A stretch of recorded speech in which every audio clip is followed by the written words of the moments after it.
Hello and good afternoon, Xbox Nation. Welcome to this week's new episode of the Xbox Factor Podcast. And I'm back on camera. That's right, ladies and gentlemen. 2 weeks of COVID-19 really kicked my rear. And I have an old man beard. You can't really see the reason why, because obviously we have a big panel. And originally I wasn't going to do any footage and just get all of our beautiful faces on the screen.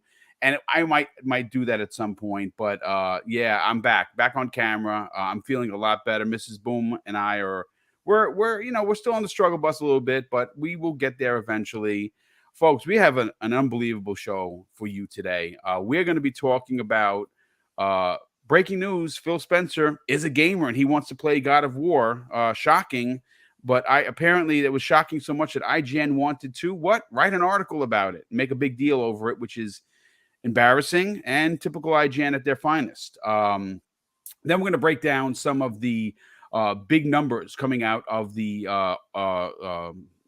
call with Satya Nadella and investors. And folks, Xbox is making grounds, especially here in the United States, where 3 consecutive quarters they have outdone PlayStation. Now, some people are going to poo-poo that by saying that there are no PlayStations available. And and if you want to ride that train, that's fine. I think that maybe you can't walk to your local Walmart and Target and find a PlayStation 5, but there are ways to get it. I know plenty of people getting it, so I don't think they're just winning because Sony can't get the consoles out there. I think people are actually choosing Xbox because, well, it's a great console, it's a great platform, and you do get an unbelievable value when you're looking at $70 games for Sony versus Xbox Game Pass and $15 per month. And once we get to the middle of the show, folks, the last hour of the show is going to be about what has recently sparked an unbelievable debate within this community. Obviously, the Brazilian documentation has come out regarding the ABK deal has been made public. It's been put on Reddit. A lot of people have had a lot of things to talk about and say about it, specifically Sony. And I have a lot to say about Sony. I have to say that them playing the victim here is pathetic. And I'm going to break down why I think that is. I just think at this point they should not throw stones, considering that they live in a glass kingdom. But listen, let's get into the introductions. There's a lot of people here today. I'm super stoked to have this big panel because a couple of weeks in a row we haven't had Pong and Mav and even Boxenberger, and it's we have, like I said, we have a stacked panel, and I can't wait to get into it. Let's start with Umbra, who is not really feeling 100%, but is still here for your entertainment. Umbra, how the hell are you, man? It's a trick question. Not the greatest, Boom, unfortunately, as we were talking. I feel the brother may have caught the old yeah. It just might be the case. I'm not too sure. I'm gonna get tested after this the show, see if I can make it through it. Not feeling the greatest, but I do want to chop it up with you guys today, so I'll be around. Well, we're happy to have you, brother. And we hope that maybe it's just a cold. I mean, that right away we all think the worst. Hopefully maybe it's a flu, maybe it's just a cold, maybe it's not the worst. And hopefully that in fact is the case. But we definitely appreciate you being here. Pong Soul, my brother, man, he and Steel Rain just delivered in the biggest way this past Saturday on Living Split Screen. And of course, being the show's length as 3 to 4 hours, it really helped me out yesterday as I was, cleaning the house and breaking down the room. Pong, how you feeling, brother? You had a lot to say about some of the topics we were talking about. I want you to reiterate some of your points. So how you feeling? I'm feeling great, Boom. Great to be back. It has been far too long, brother. First of all, shout out to you and Mrs. Boom for getting better. So good to hear that. Obviously, that's the first thing. But no, I've missed being on here. Look at all my brothers returned too. We got Box, we got Mav, we got Umbra, we got 64 Josh. And, of course, we got Daniel McGee as well. What a hell of a panel you got going on this morning, Boom. So happy to be here. We do have a lot to talk about. Steele and I had a lot to say. Mav and I had a lot to say last week. So we're going to continue that trend today on Xbox Factor Podcast. Great to be here, Boom. Thanks for having me again, brother. Oh, thank you, brother, for the well wishes, and of course, and your gracious return. Boxenberger, when is the next video coming out? Because I know you're probably you can't wait to get into it, and of course, you got your show coming up this week that I know is going to be a good one. How you feeling, man? Welcome back. Hey, thanks for having me. Good evening from Germany. No, I'm excited for the show. I'm glad Pong and Mav are back. Missed those gentlemen the last 2 weeks. So yeah, can't wait. We have an awesome show coming up. And about the videos, yeah, people have been asking me. Actually, there are two things that come together right now. First is the new job.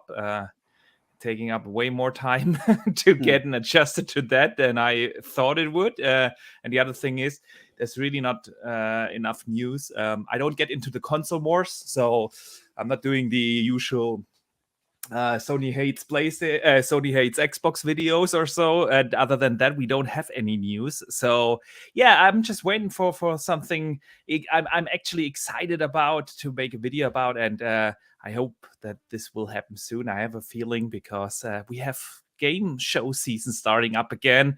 We have a lot of shows coming in August now, and I can't wait to get all the news. So yeah, it's going to be exciting. Yeah, well, I mean, again, we are coming into game shows for the remainder of the year. You got the Tokyo Game Show, you got Gamescom coming up. There's a lot. There's certainly a lot to get into for sure. N64 Josh, or as he's known by many, Mr. TikTok. What's going on, brother? How you feeling? What is up? So glad to be here. What a massive panel. Man, I cannot wait to talk about all the topics. Just so stoked. So stoked. Yeah, we're going to get into it, and we're going to have a good time talking about it. This is going to be a solid 2-hour show. We got a lot to get into, but appreciate you being here, Josh. Mav making his return. What's up, brother? How's you feeling? Going? I jumped into the chat the other day while you and Pong were chatting it up on PM in the PM. How you feeling? Doing good, man. It's been a while. Boom. How are you doing? More. So is a good question because you've been having COVID, but you're feeling better now. So you 100% yet?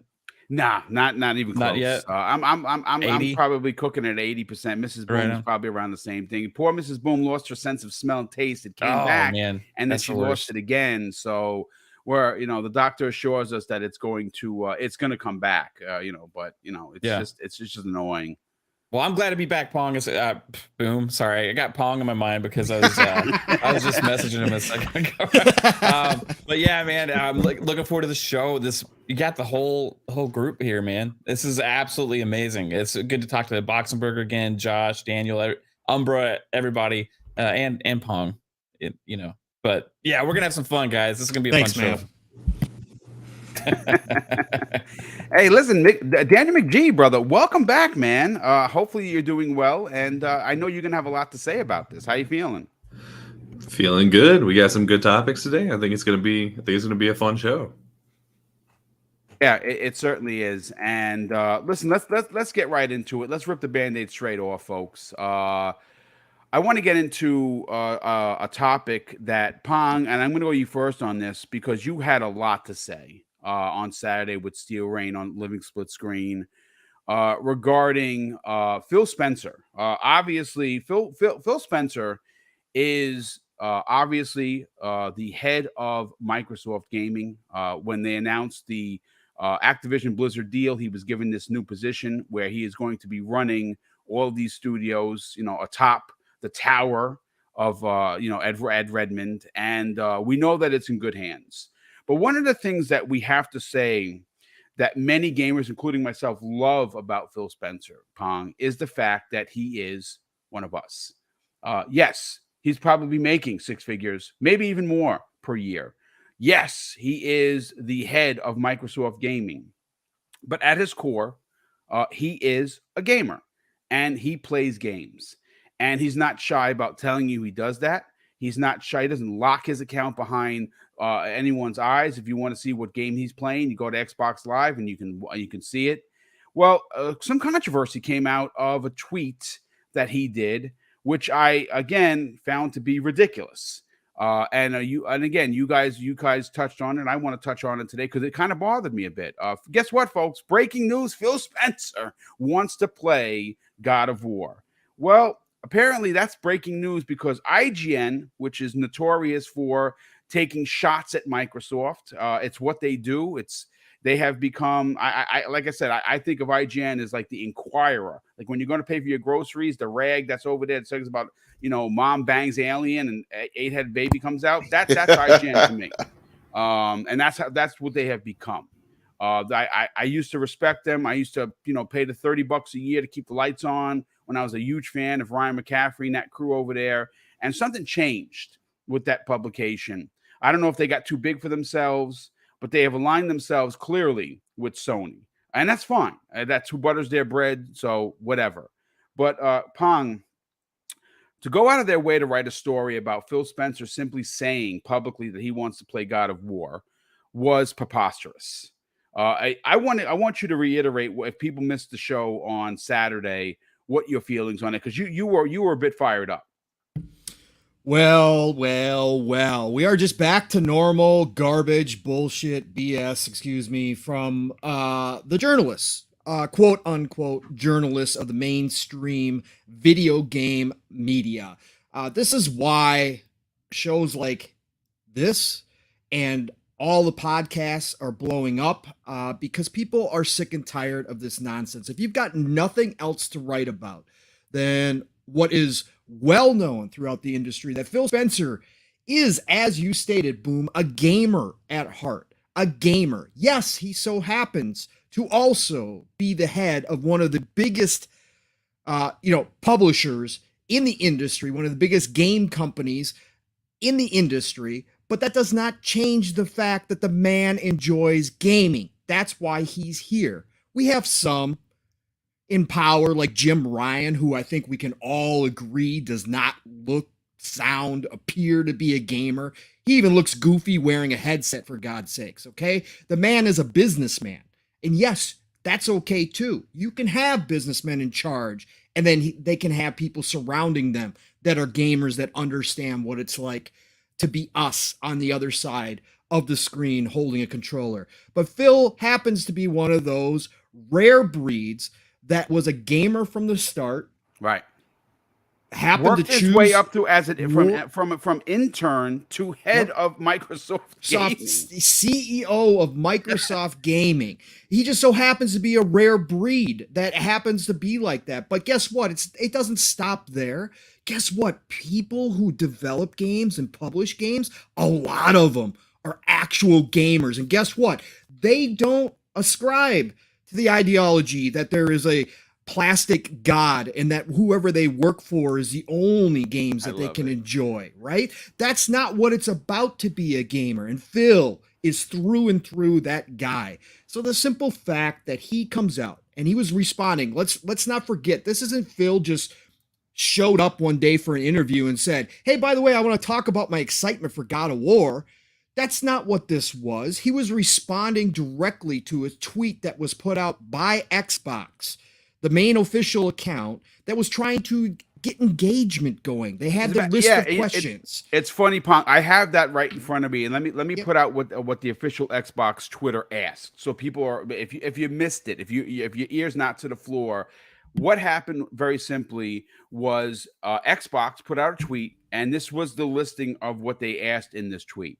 First game, last game played, first game played, favorite game of all time, game you played the most right now, game you play, game you want to play next, and first game that you'd show a caveman. Now, Phil Spencer, I just want to reiterate Pong's point here. This is what he had to say in this tweet. And this, again, this is the official Xbox Phil Spencer Twitter account.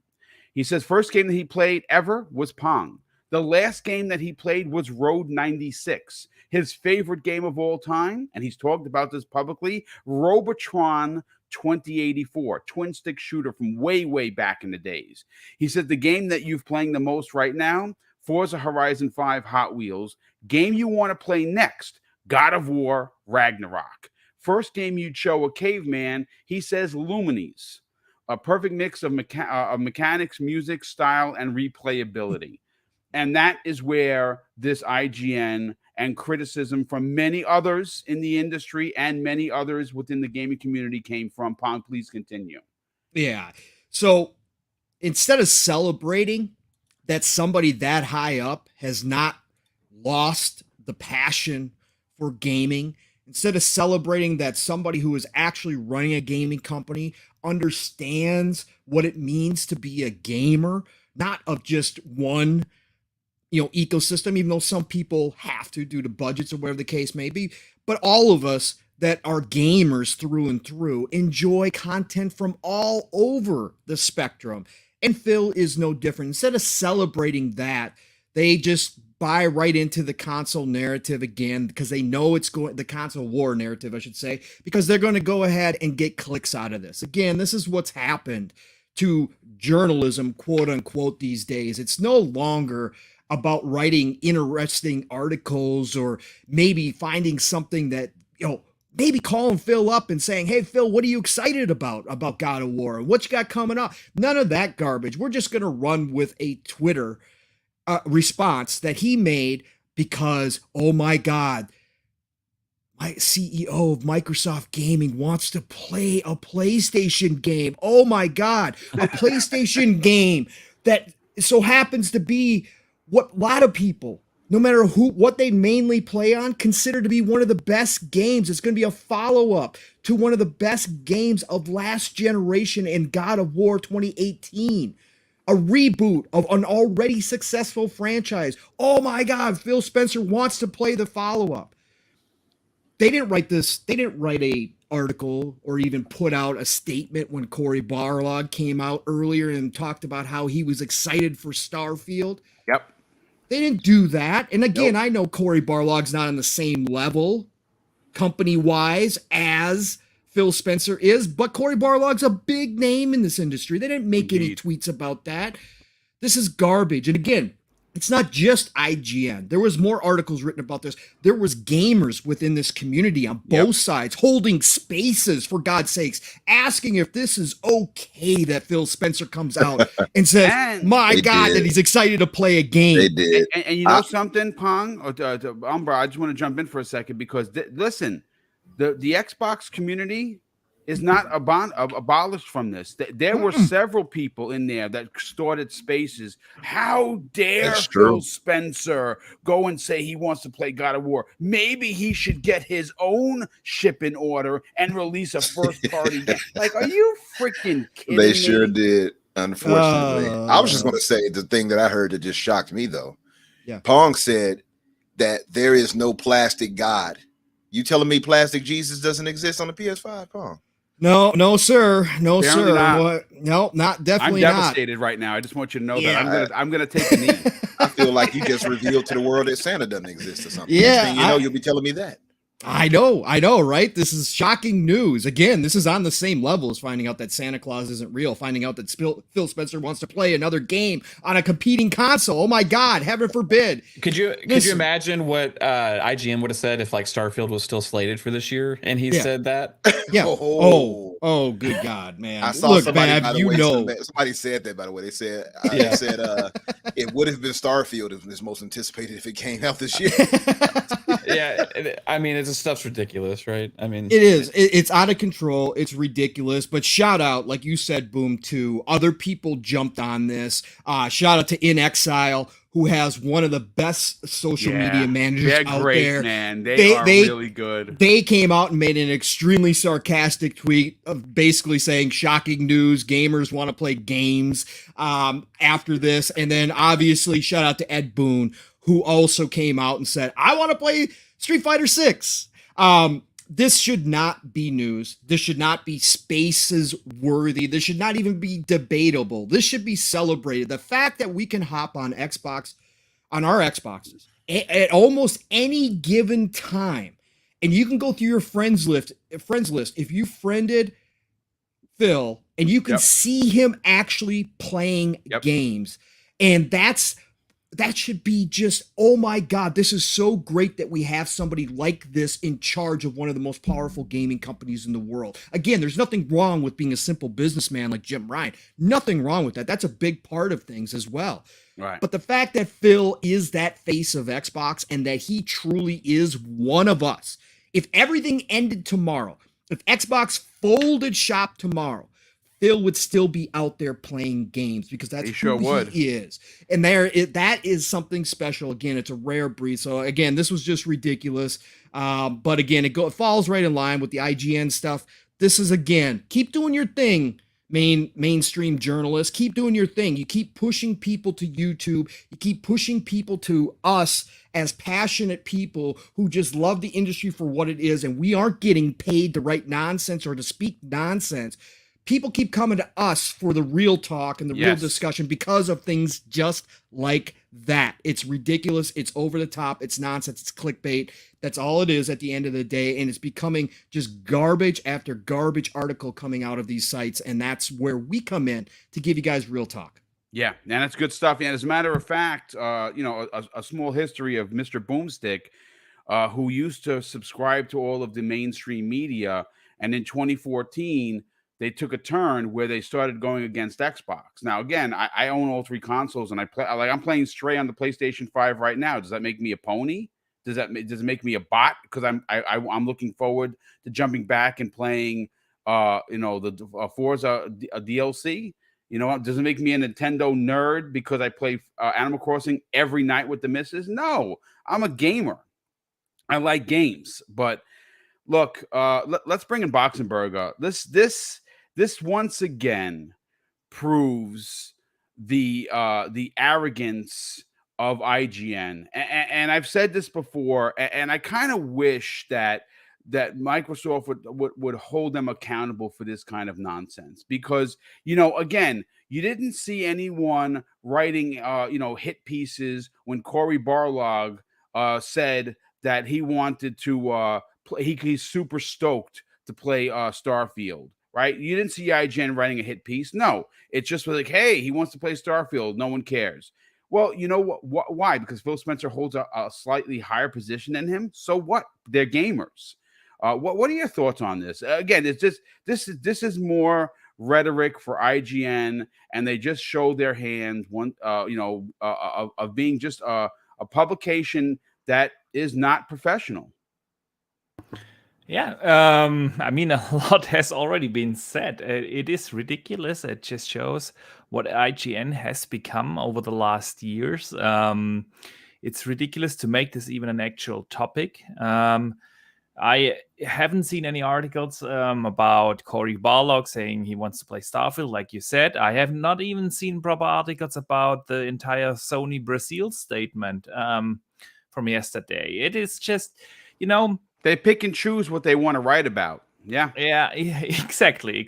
So that's really the thing. I mean, I get it. On a global scale, the Sony is the slightly more popular platform, but that doesn't matter that you should report it like one-sided like that. And honestly, that's actually the reason why smaller creators such as yourself and a lot of us here on the panel have the success that we have, because there are the gamers out there that are just sick and tired of this one-sided reporting, mixing of personal opinions with facts, and leaving important things out of the conversations. And that's just why creators like ourselves are getting more popular, smaller creators, because they don't play by the same rules like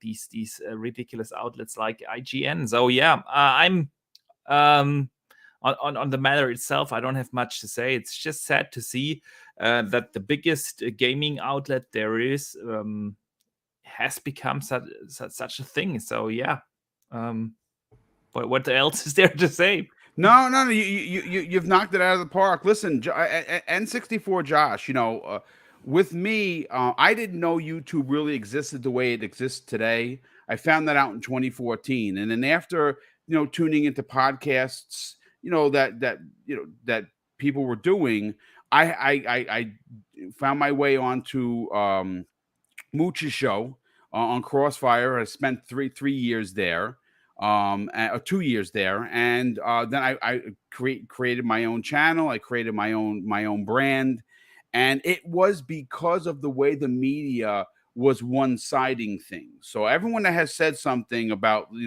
pushing the gaming community, the average gaming community member that likes games for games and doesn't like the console war nonsense, it does push that audience towards us. And something, let them keep doing it, because there is going to come a point people are going to get tired of it. What are your thoughts on the story with Phil Spencer actually wanting to play God of War? Big deal or nay? So I may be in the minority here, but what if articles like that are more meant to bring us together than separate us? Meaning, like, they're kind of letting everybody know that, like, look, games are games. Like, if the president of Xbox is playing PlayStation, it might be okay for you guys to do the same, or vice versa. Like, it's okay just to enjoy games. I don't know. Am I well, I mean, anybody coming from my head right now? No, you bring up a good point, but here's the problem. The article wasn't phrased that way, and none of the writing regarding it was that way. Like, oh, look, Phil Spencer is excited to play God of War. That's awesome. You know what I'm saying? That wasn't like that. Unfortunately, it was done in a way that was made for people to click on it and do what I again, if you read the article, it seems like it's more motivated towards console separation than togetherness. And it's an interesting perspective, Josh. Don't get me wrong. Like, if they had a track record, IGN did, of writing articles about that, I would give them the benefit of the doubt. Yeah, right. Absolutely. But unfortunately, their track record has never proven that. They're more interested in the clicks, and they know when they write an article like that, they're going to get all sides to come through, and they're going to get a huge, comments. They're going to get everything that comes along with it from both sides of the console wars, because they do it. They purposely set it up in a way that that antagonizes the sides to come forth, right? And instead of, again, if they had a history of writing articles like, hey, we need to knock this stuff off, this is all about, we're all one big family here in the industry, no matter where you play, then I would give the benefit of the doubt. But here, I just can't. I can't do it for them. I totally get it. I mean, as we all know, as we're all creators, engagement is king at this point, especially since we create everything for an algorithm, right? And so, it gets the engagement on social, which then is going to drive traffic to the site, and that's their ultimate goal. So I totally see what you guys are saying. I mean, that's not an article I'm going to ever click on, because I don't care. Like, I think Phil Spencer's amazing. I think he's done an amazing job, stepping away from all the suits and ties and all the businessmen and everything when it comes to Xbox. And it just seems like he's in the trenches with us. I saw the headline and I was like, hell yeah. I'm excited for God of War. You know what I'm saying? Like that's literally, like, I don't know. You guys probably all know how much how much content do we consume? It's relatively small, right? And if we are going to go click an article, it's got to be something that actually has some meat to it that we might be able to then bring to our audiences as in an audio form or a video form or whatever the case may be. So yeah, I mean, I can't tell you the last time I even spent much time on IGN. It's just not me either. It's I mean, I got friends that work there. I mean, I'm friends with Per Schneider, like, it's like it is what it is. I understand it's a business, and they gotta do their thing or whatever, but like, I don't have time for it. Like, I need like actual meat and potatoes when it comes to my gaming news, not something that's an article based on a tweet. Yeah, no, I mean, it makes a lot of sense. So let's get Mavin on the conversation, and we'll get Umbra to throw his final point, and Daniel as well. Mav, were you shocked by the IGN article, or is this just par for the course? Par for the course now from IGN. They've pretty much one step away from Kotaku at this point to me. Yep. I mean, they've kind of gone downhill. Back in the day, I used to love IGN. I used to read their articles every day. I used to listen to all their shows, Podcast Beyond, Podcast Unlocked, all that stuff.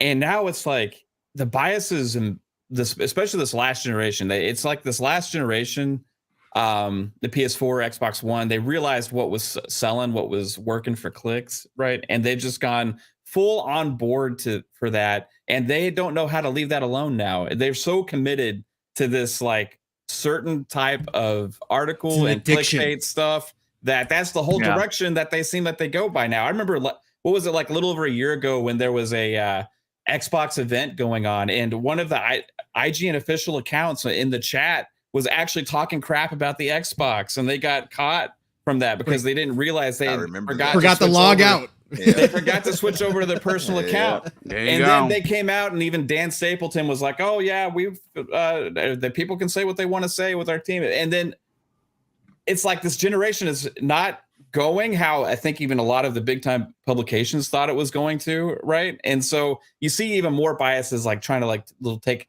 jabs here and there, and it's just so blatant now, man. And it's just it's getting obvious now. I understand what Josh was trying to say, and I would love if they made an article like that, right? If they just came out and said, "Hey, it's awesome.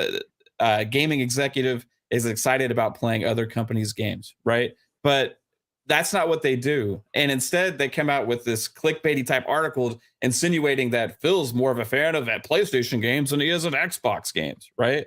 And this stuff's got to stop. Like, it breeds from the journalism down into the community, right? When the biggest publication in gaming is what they call themselves, starts this kind of conversation, you see the ignorant people out there that just consume this stuff and take it as fact, start spreading it into this negative vitriol where podcasts use it as main talking points of condemning Xbox because their executive actually plays freaking games, right? And it's like, what the hell is that? I mean, it doesn't make any sense anymore, man. Like, it's not just in gaming media. It's a bigger problem in all of media, right? It's more about clicks and more about sales anymore instead of integrity about what you're actually covering.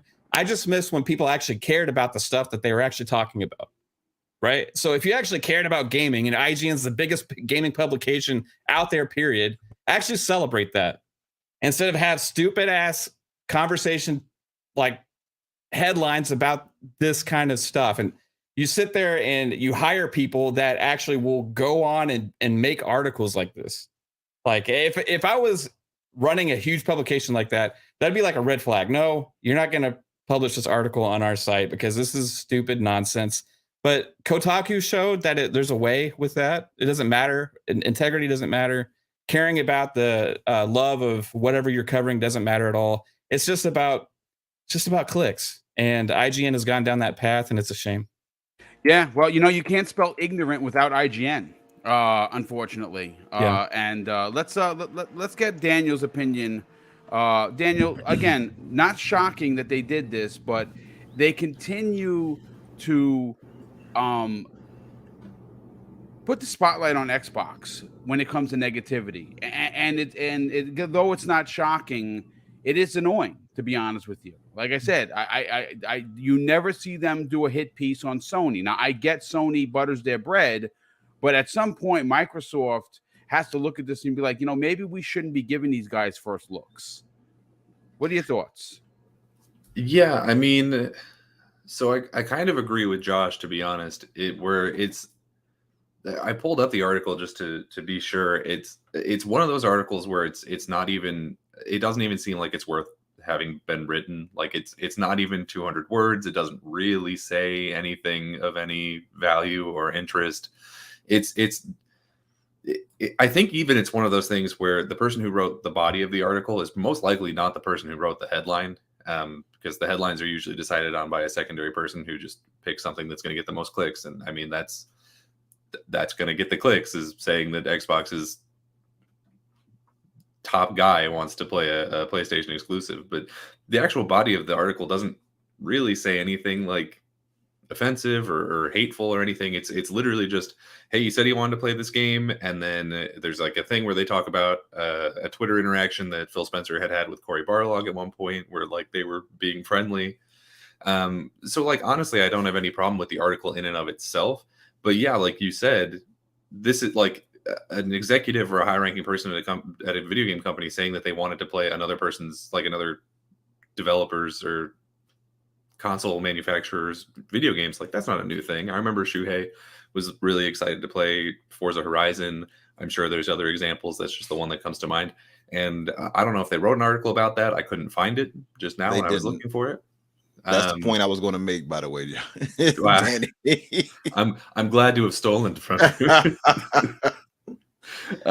But yeah, so if they didn't really write an article about that, then like the question would just be why. And I think it's because Sony has sort of tricked IGN and a lot of people into thinking that Sony is the one that has the power in that relationship, which is not true. It's never been the case. The power is with the press, as it has always been in all of American history. If IGN says something hurtful or says something that's their opinion about PlayStation, and then PlayStation throws a temper tantrum and says, oh, you can't play our games anymore, then guess what? PlayStation is then going to miss out on having the largest video game review site not talking about their game until after it comes out. And they'll probably be skewed more negative about it if they were refused to have the codes for it. So honestly, I'm very confused as to why a lot of the articles seem to be skewed more pro PlayStation, other than just in terms of getting the clicks. Like, that part I understand. It is popular to hate on Xbox. It is popular to love PlayStation. That's starting to switch around. So I understand it on just like a pure SEO level. But it is interesting to see like when that's going to finally switch over, because at some point it will.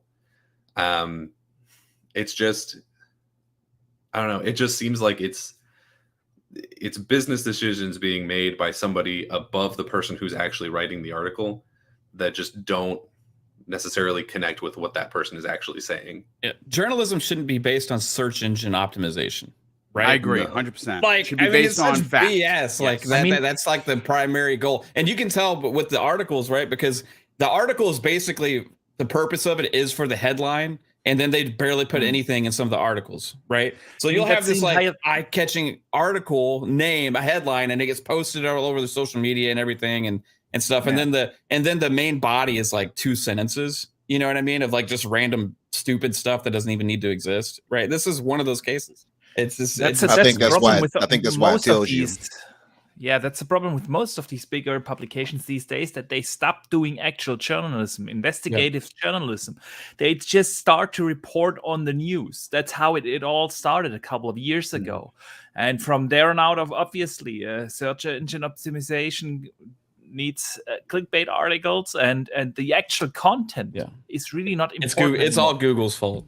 Yeah. Basically, all journalism is editorial now. All journalism is basically editorial. Opinion-based. It's all opinion-based. It's all feelings. It's all, again, everything that journalism started as supposedly not to be, except for in specific editorial pieces. That has now become all of it, because that's what gets the clicks. That's what gets the emotion. This is why we trust Windows Central with Jez and Miles Dampier. Right. To plug them really quick. No, good stuff. Absolutely. But let's great stuff, Josh. Really good stuff. Umbra, let's get your final opinion on this. We're going to move on to the sales numbers. Xbox keeps winning, but what are your thoughts on this? I mean, just to wrap it up really quick, I think all the guys kind of hit it on the head. It's sensationalism just for the sake of clicks, and they know what they're doing. Even if the guy who wrote that little blurb of a little article thing, whatever you want to call it, because you really couldn't call it an article, whoever wrote that, they knew exactly what the end goal would be. And it's like Danny said when he stole my point. Shuhei, and I'll do it again too. But Shuhei Yoshida was excited for Forza Horizon 5. Nobody made a big fuss about that. So they purposely did that, I think, because they know, just like we know, that Xbox is kind of dry as far as the AAA games coming this year. So they said, okay, well, let's highlight this and say, well, he's hyped for a PlayStation AAA game, and to make something out of it. And then they'll hype the hands like they always do. Oh, we didn't mean it like that. That's why I don't give them the benefit of the doubt, Josh. I don't believe that at all that they didn't know what they were doing. I think they knew exactly what they were doing. Yeah, no, I agree. I mean, listen, it would be great to believe that they would do something nice like that, but unfortunately, that's not their nature, and that's not the business that they're in. Like I said, they are equivalent to the Inquirer, in my opinion, and I'm like I said, I'll die on that hill when it comes to that. But listen, let's get into topic number 2, ladies and gentlemen. And obviously, this is going to be a fired up show, so get ready for a solid 2+ hours. We got some information coming out of VG Charts, who put up an article that I have in front of me regarding Microsoft CEO Satya Nadella in an earnings call with investors. And he stated that the Xbox Series X and S continues to be the fastest selling Xbox generation as it's tracking ahead of the Xbox One, Xbox 360, and the original OG Xbox. He also revealed, though, folks, ladies and gentlemen, that that Microsoft's newest entry into the gaming and the Xbox Series X and S platform has outdone Sony in North America, not for 3 months, but for 3 quarters in a row. And this is what he had to say, ladies and gentlemen. It says, in gaming, we've sold more consoles life to date than any previous generation of Xbox and have been the market leader in North America for 3 quarters in a row among next generation consoles. And obviously they haven't beaten Switch, but Switch is not considered next generation because obviously you're still playing in 720p, even though I love it. But listen, Umbra, let's bring you right back into this. This is big news, and this paints a picture of the tide potentially turning. Remember, Xbox has in the last generation was in 3rd place almost the entire generation. They spent in 3rd place. Behind Nintendo and Sony. And again, there's some questions, there's some thoughts out there that, Sony's only losing because they don't have the consoles. I've even heard someone say it's not fair that Microsoft, has the 2 SKUs and that the Series S shouldn't be counted. I've heard things of that. I've actually seen spaces about that, which is, again, preposterous. But what are your thoughts? Is the tide turning here in North America for Xbox over PlayStation? Oh, it's not even a question. That's a certainty. Then the biggest thing is, and the reason why we know that is the case, it's not just because of them outselling them for the 3 quarters in a row. But if you all didn't know, the Xbox Series X and S is the fastest selling consoles in brand history. Yes. On top of that, is now the market leader in North America, the Xbox Series X and S. I don't know if you all knew that. They've outsold PlayStation here in America now. Yes. So, I think,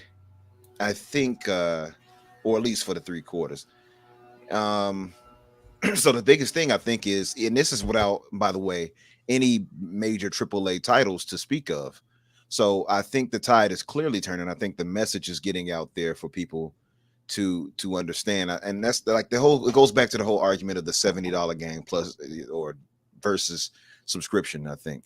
And people would like to argue against that and say, I want to own my games and so on and so forth. It's a whole physical thing people argued about, but now we're finding out that digital is king, even on PlayStation side of things, So I think the tides are turning. And once this ABK situation is situated and goes through, I don't want to say it's over, but once those games launch into Game Pass, those Call of Duty campaigns, and if Modern Warfare 2 launches into it somehow, or if it launches later into it, and Diablo 4 next year, I think it's pretty hard to deny, that the Xbox, I think, is going to continue this trend of winning these quarters like that here in North America and so on and so forth.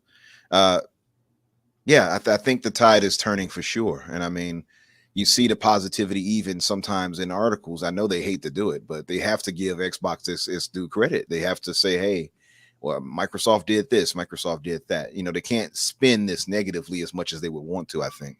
So I think absolutely it's turning.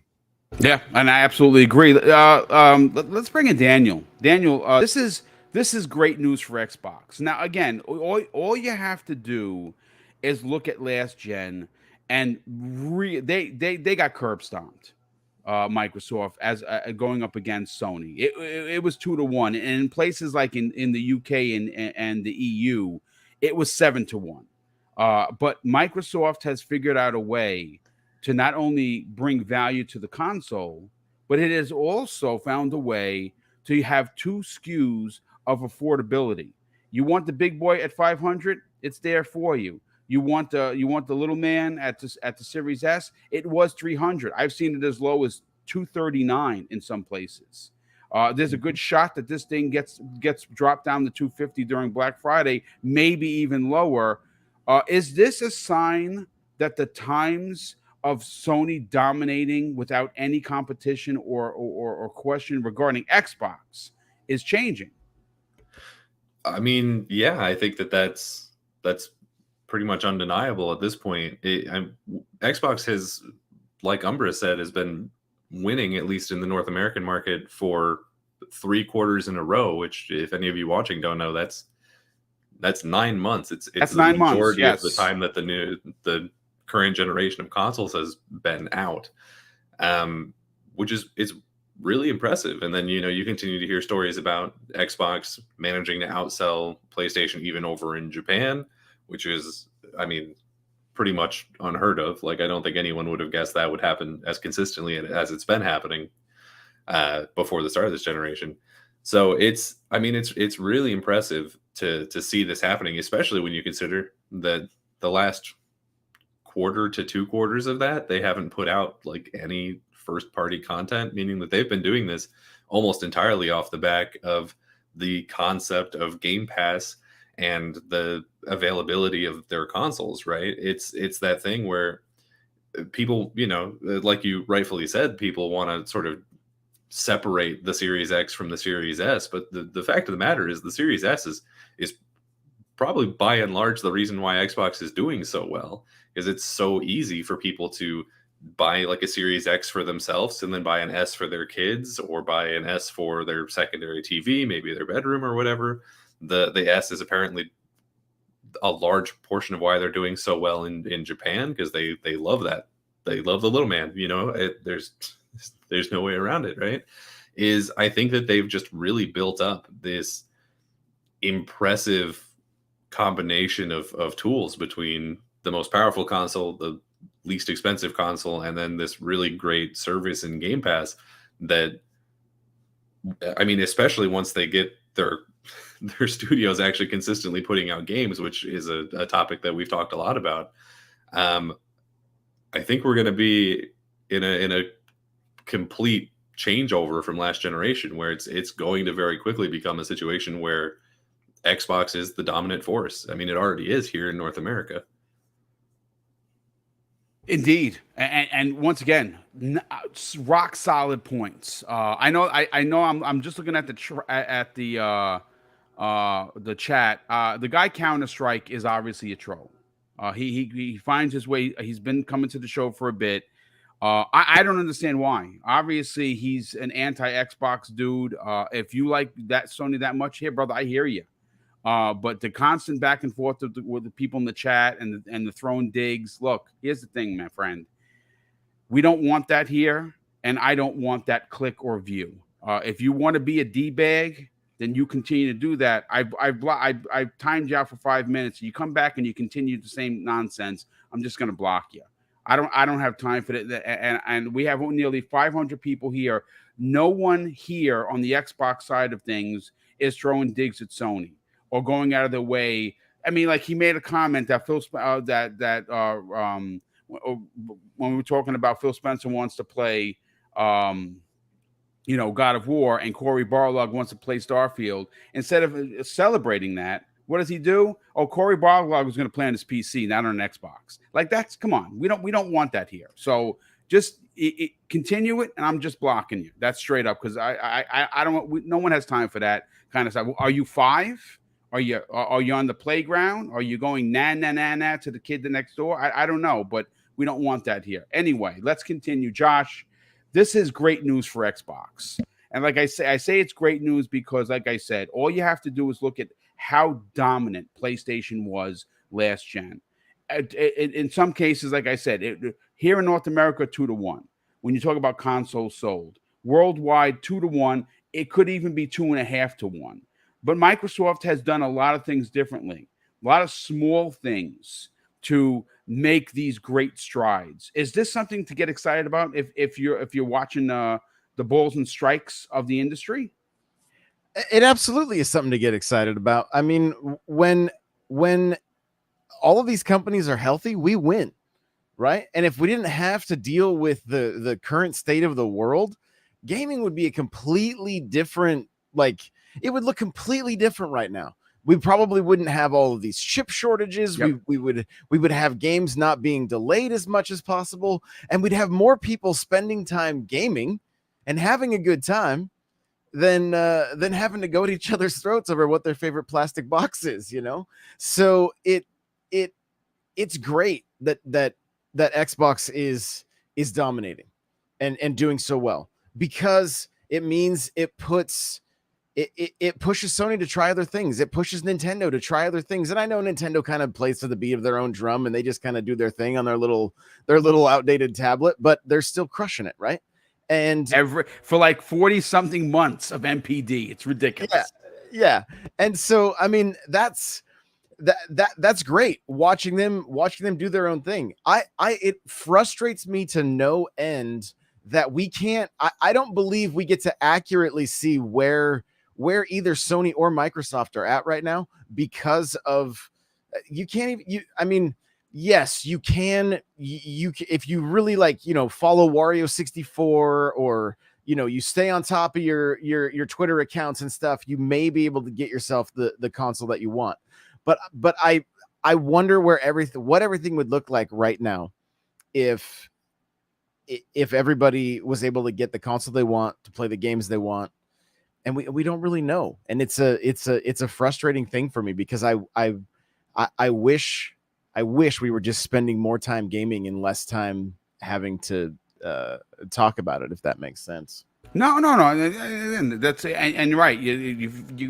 That's a great point, Josh. I wish everyone could get the console they want, and unfortunately, the times that we're in, it's just not that easy. The chip shortage is real. But like I said, Microsoft has figured out a way that now Xbox Series X and S, they're on shelves. I've seen them in my local Target, my local Walmart. They're there, and people are buying them, which is great. Not so much for the PlayStation 5, and we don't know why that is. We don't know if that's just a yield issue with the chips that we've heard about, and rumors that they had a lot failing and maybe they couldn't produce as many. We've heard Microsoft paid extra money to get more consoles. We'll never know until someone actually writes a book. But I hope that if you're a gamer and you want a PS5, you can find it. You want an Xbox or Switch, you could find it. That's what, and game on whatever you want to game on. I game on all three on a daily basis, and I really do enjoy doing so. Let's see who else. Who did I get so far? Boxenberger. Let's get your opinion on this, brother. Xbox is winning, and Daniel brings up a great point. When you hear 3 quarters, people think maybe 3 months. It's not. It's actually 9 months, and they continue. Again, they're not beating Switch. Let's make that abundantly clear. But no one's beating Switch. Is this good news for Xbox proper? Are people starting to find the brand? And now maybe this generation, like I've said numerous times, you've said this as well, this is going to be a generation where it's going to be a multi-console household. Yeah, it's fantastic news. And imagine if Xbox actually starts to release games, because they did all that without any games. No bangers, as the kids say. Bangers. Oh, word to mouth has spread that there's good value on the Xbox ecosystem. I bet Game Pass is the main reason why Xbox is performing so well. That there's just an incredible value there. And overall, we always say sales don't matter. It's the active user base that actually matters. But obviously that goes up along with sold consoles. So that's really good. And what I've always said is what we all should want is good and healthy competition. We don't want a situation like we had last gen, where Sony won the entire generation by a margin of 2-1 in certain markets, like here in Europe, even 5-1. Yeah, so we don't want that. We want to have competition. Sony started this generation by having the audacity to increase the game prices. No game company should have that self-esteem to do that. They should just fight for our wallets, providing us great games, great value, great services, and this is one big step that brings us that Sony has launched their subscription service, and it's arguably not as good as Game Pass, but it's still good value. So we're getting there, and when we think about our first topic, yeah, I mean, the gaming media will have to adjust their narratives, because this generation, especially when Xbox finally will have some games to play that are exclusive to the platform, it will be a juggernaut. And I can't wait to see where we are in like 27, 28 when the next generation starts, because by then we will have a complete different story in terms of market share, and it as gamers, we are the ones that are gonna benefit from that. So yeah, I'm excited that Microsoft is able to put some pressure on the competition, because I have all consoles, and I'm the one who benefits from that. So yeah, it's 100%. It's exciting. Yeah, no, good stuff. Mav, let's get your final opinion on this, brother. You know, obviously you doing as many shows as like I do. You've talked about the numbers. And Microsoft has always, unfortunately, since last gen, been behind the 8 ball. And they're no longer that way. The Xbox Series X and S is a solid console. People are buying it for a lot of reasons. Some people bought it because they couldn't find a PlayStation 5. That's a fact. But for the most part, people are finding the console and enjoying the games that they're putting on there. And obviously, the value that comes along with a subscription service like Xbox Game Pass does push people to the system. Yeah, absolutely. I mean, it's the hardware numbers are a part of it, right? With Xbox, it matters less than any of the other platforms. However, their numbers have dramatically improved over last generation. So regardless of if they're in the lead or whatever, it's irrelevant. It just shows how healthy Xbox is and the industry is in general. VG Charts had just posted an article while actually we're live, and they talk about the first 89 weeks on all the platforms between Switch and PlayStation 5 and Series X and S, right? And if you take in the US, if you took the first 89 weeks, right, of each platform, this is at crazy close. The PS5 would have a 34.5% market share, the Switch at 33%, and the Series X and S at 32.5%. You're talking about 34, 33, and 32, and like just a little mix of decimals in there. That is like a pretty much split. A three-way split, yeah. 3 in the US for market share. Now, that's for the first 89 months. Obviously, the Switch has been out way longer than both of those consoles, but it shows how well they're selling. And when we think of how successful the Switch was, right? Wow, this thing was just sold like crazy. It's like sold like crazy. It's amazing. Well, shoot, these next-gen consoles are selling just as well as the Switch did in its first 90 weeks. That's absolutely amazing. And I think that gaming isn't just... Overall, we've had some downturn because of falling off of everybody being at home, you know, and then the crazy, like, 100%, 200% increases and all this kind of stuff. So now you're having, like, a little bit of, like, settling, right? But the most amazing thing is when you talk about Xbox's numbers was there wasn't a huge fall off, especially even in a year when they've had no first party releases. Yep. Right? We had like no big first party releases. The NPD that they had, or the financials that they had was for the fiscal year. So it did include the releases at the end of last year, but you're going on still about 6-7 months now without any big major first party releases. And to have the revenue and all those kind of numbers still like up there without any major losses, it looked really, really promising. And that just shows this is only the beginning, right? After 90 weeks, what happened with the Switch? They had an explosion. right? They had an explosion, and even with the trajectory that they were on, doing as well as they were, they did even better. Part of it was probably because of COVID and all that kind of stuff, but that's where these consoles are really going to start finding their footing. And when I say consoles, because Xbox is more than just a console, it's PC and the cloud gaming and all that stuff. The ecosystem is really going to find their footing now, because you're going to have all of these games come out over this next year and a half or so that is going to make these consoles sell way more than they ever have. And not only that, the availability is only going to get better, right? So with availability getting better and all these things, I just think this generation, Pong Soul, is truly shaping up to be that golden age of gaming that we always had talked about, with a more closer split between the three major platform holders than ever before. It's pretty freaking crazy. I'm happy about it. Yeah, no, absolutely. And again, obviously, look, I've given Xbox plenty of smoke. Everyone here has. We're all disappointed that they don't have nothing for 22. All right, water under the bridge at this point. It is what it is. They failed. Okay, now they're going to have to do better. And Phil Spencer talked about that, and they know that. We've talked about it, and we know that. Even if you're a PlayStation guy or gal, and that's your box, and that's what you want to use as a driving force for your conversation, I hear you, and I'm not arguing with you. They did fail us because they don't have any major, first-party games this year, and that's not great. That's not great. But listen, it is what it is. I think the more interesting conversation with that is, without all the bangers, as the kids like to say, they're still selling these boxes.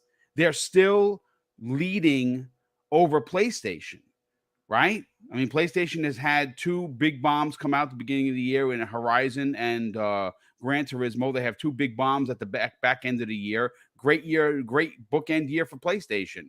God of War is going to be a masterpiece. I can't wait to play it. Another point to their Boom as well. Like, remember when they released these numbers? They talked about new users into the Xbox ecosystem via cloud gaming. Yes, right? 4 million. Those people don't even have a console. Yes, right. They're talking about new users that just signed in just because of Fortnite, right? That they're now in the Xbox ecosystem.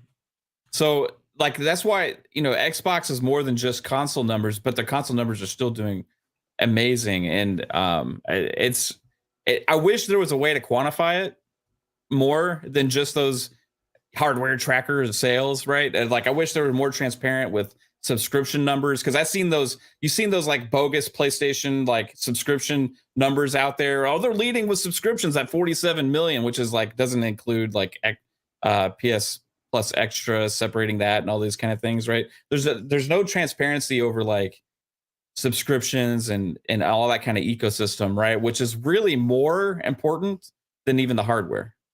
So it's pretty crazy where they're at. It absolutely is. Like I said, considering that they don't have, like, if they were to have, just imagine if they were to have 4 big bangers like Sony's going to have this year, right? Your mileage will vary based on whether you think that Last of Us is worth $70. The eye of the beholder, folks. If that's one of your favorite games of all time, you're going to buy the game. You're going to love it. That's fine. God of War. Some people are like, well, it's just DLC. It's God of War Part 2. You know what? If you love the 2018 like I did, which was Game of the Year for many people, you're probably going to love this as well. Gran Turismo, that's its own issue. After all the patches for Horizon, which I'm playing right now, it's a gorgeous looking game, a lot of fun. I love Aloy as a character, so I'm enjoying it. I'm just glad that I'm not having any of the major bugs that I had in the beginning. If Microsoft puts out a year, will they have 4 games like that? That is going to be something. And then that's when you're going to see sales numbers for consoles and people finding the platform really swing in their favor for sure. But listen, folks, we got to get into the main topic. Boom, can I hop in real quick? I know I'm not here very often. I know it's easy to forget me, but let me hop in here real quick. My God, Pong. I just gotta give you a hard time, Boom. I'm so sorry, bro. It's the COVID brain, Boom. That's all right. Don't worry about it. Listen, now I'll make this quick because everybody covered all kind of the different perspectives on this and why this is happening. And I do believe it comes down to value and messaging. We can't deny the supply chain problems, but But we also have to give credit where credit's due on Microsoft's side with the Xbox Series S being able to produce those at a higher clip.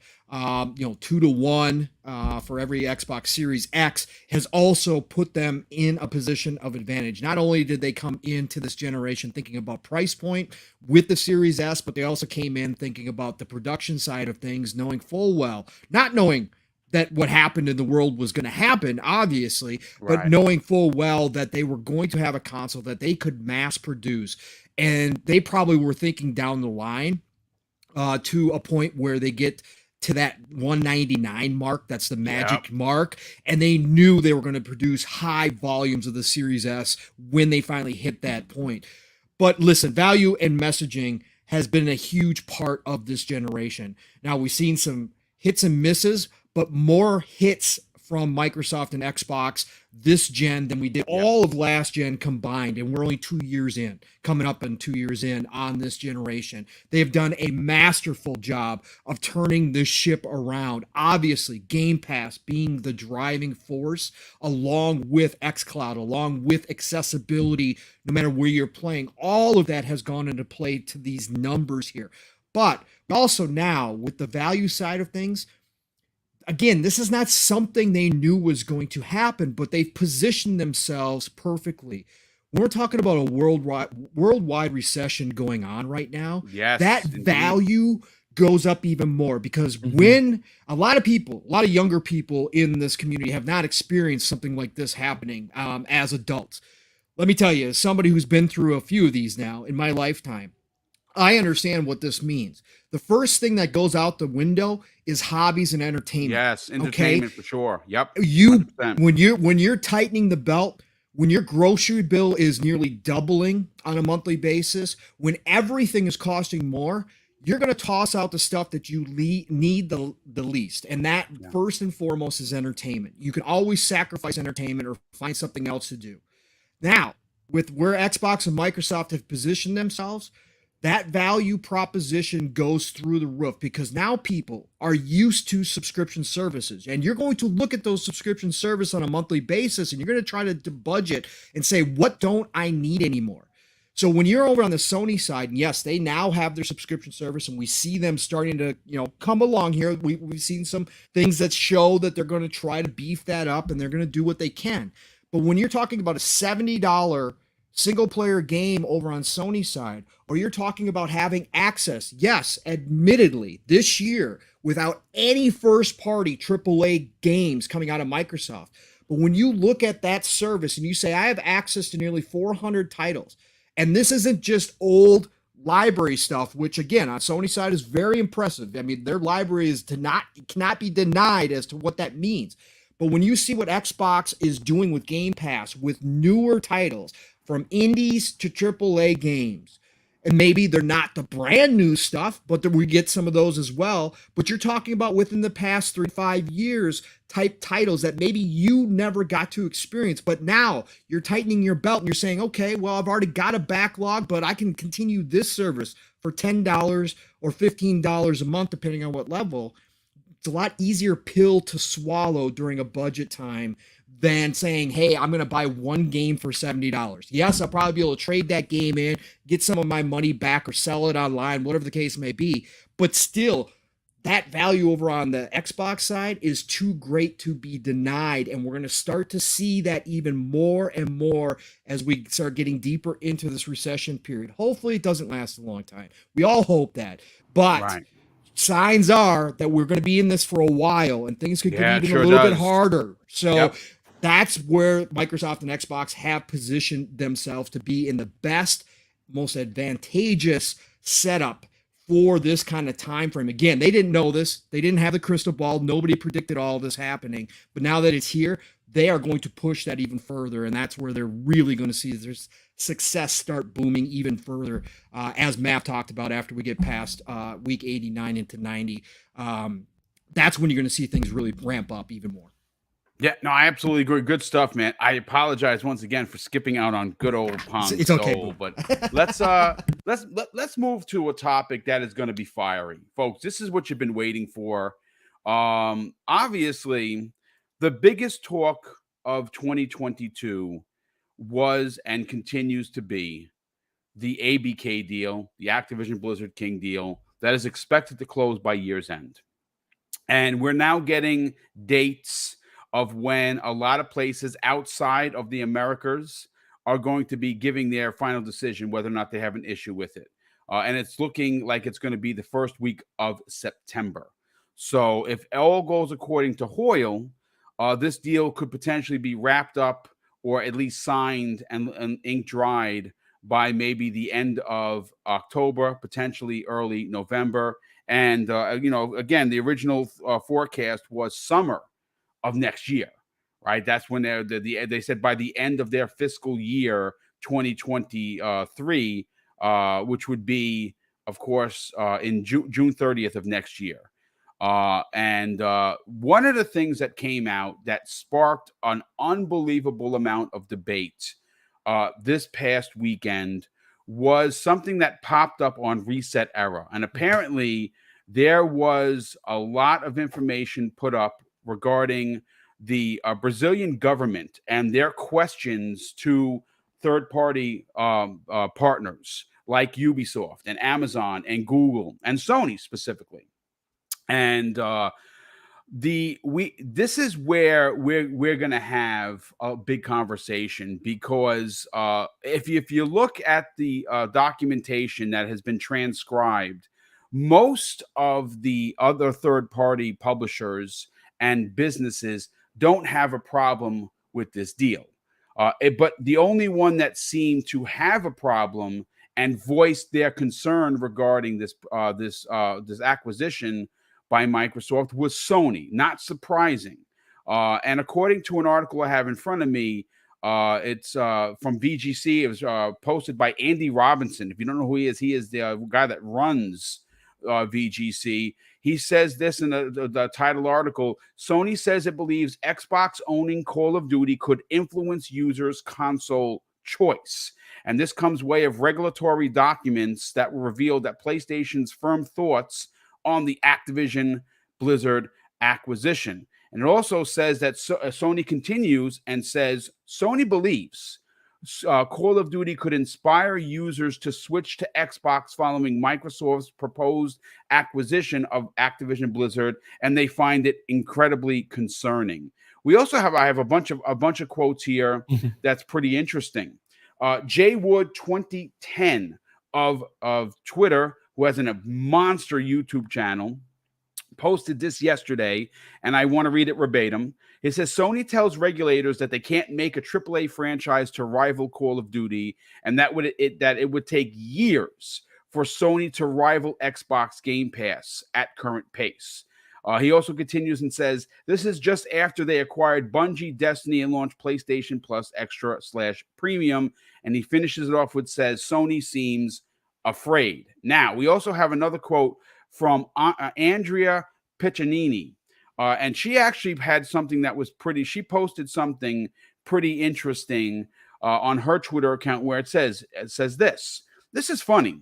Sony PlayStation, who has been taking away popular multi-plat franchises and making them PlayStation exclusive for years to influence users to choose PlayStation, are now whining when Microsoft caught a bigger COD, Call of Duty, a pun she intended, that can influence users to choose Xbox without even making it exclusive. She also continues with this. Let me pull up what she got right over here. Now, she finishes it up with a post from today regarding her first post, and says, yes, Microsoft finally speaking about what's needed to be said, pretty much as I mentioned in my previous tweet. Now, this is what Microsoft had to say in regards to Sony having a problem with this deal. And it comes the way of paragraph 285 of a huge document. And it says, and they say Sony and Nintendo have a strong and differentiated offerings, including their own exclusive titles. For example, IDC has identified that the key Sony exclusive titles in 2018 included God of War and Marvel's Spider-Man, in addition to prominent titles such as The Last of Us and Uncharted.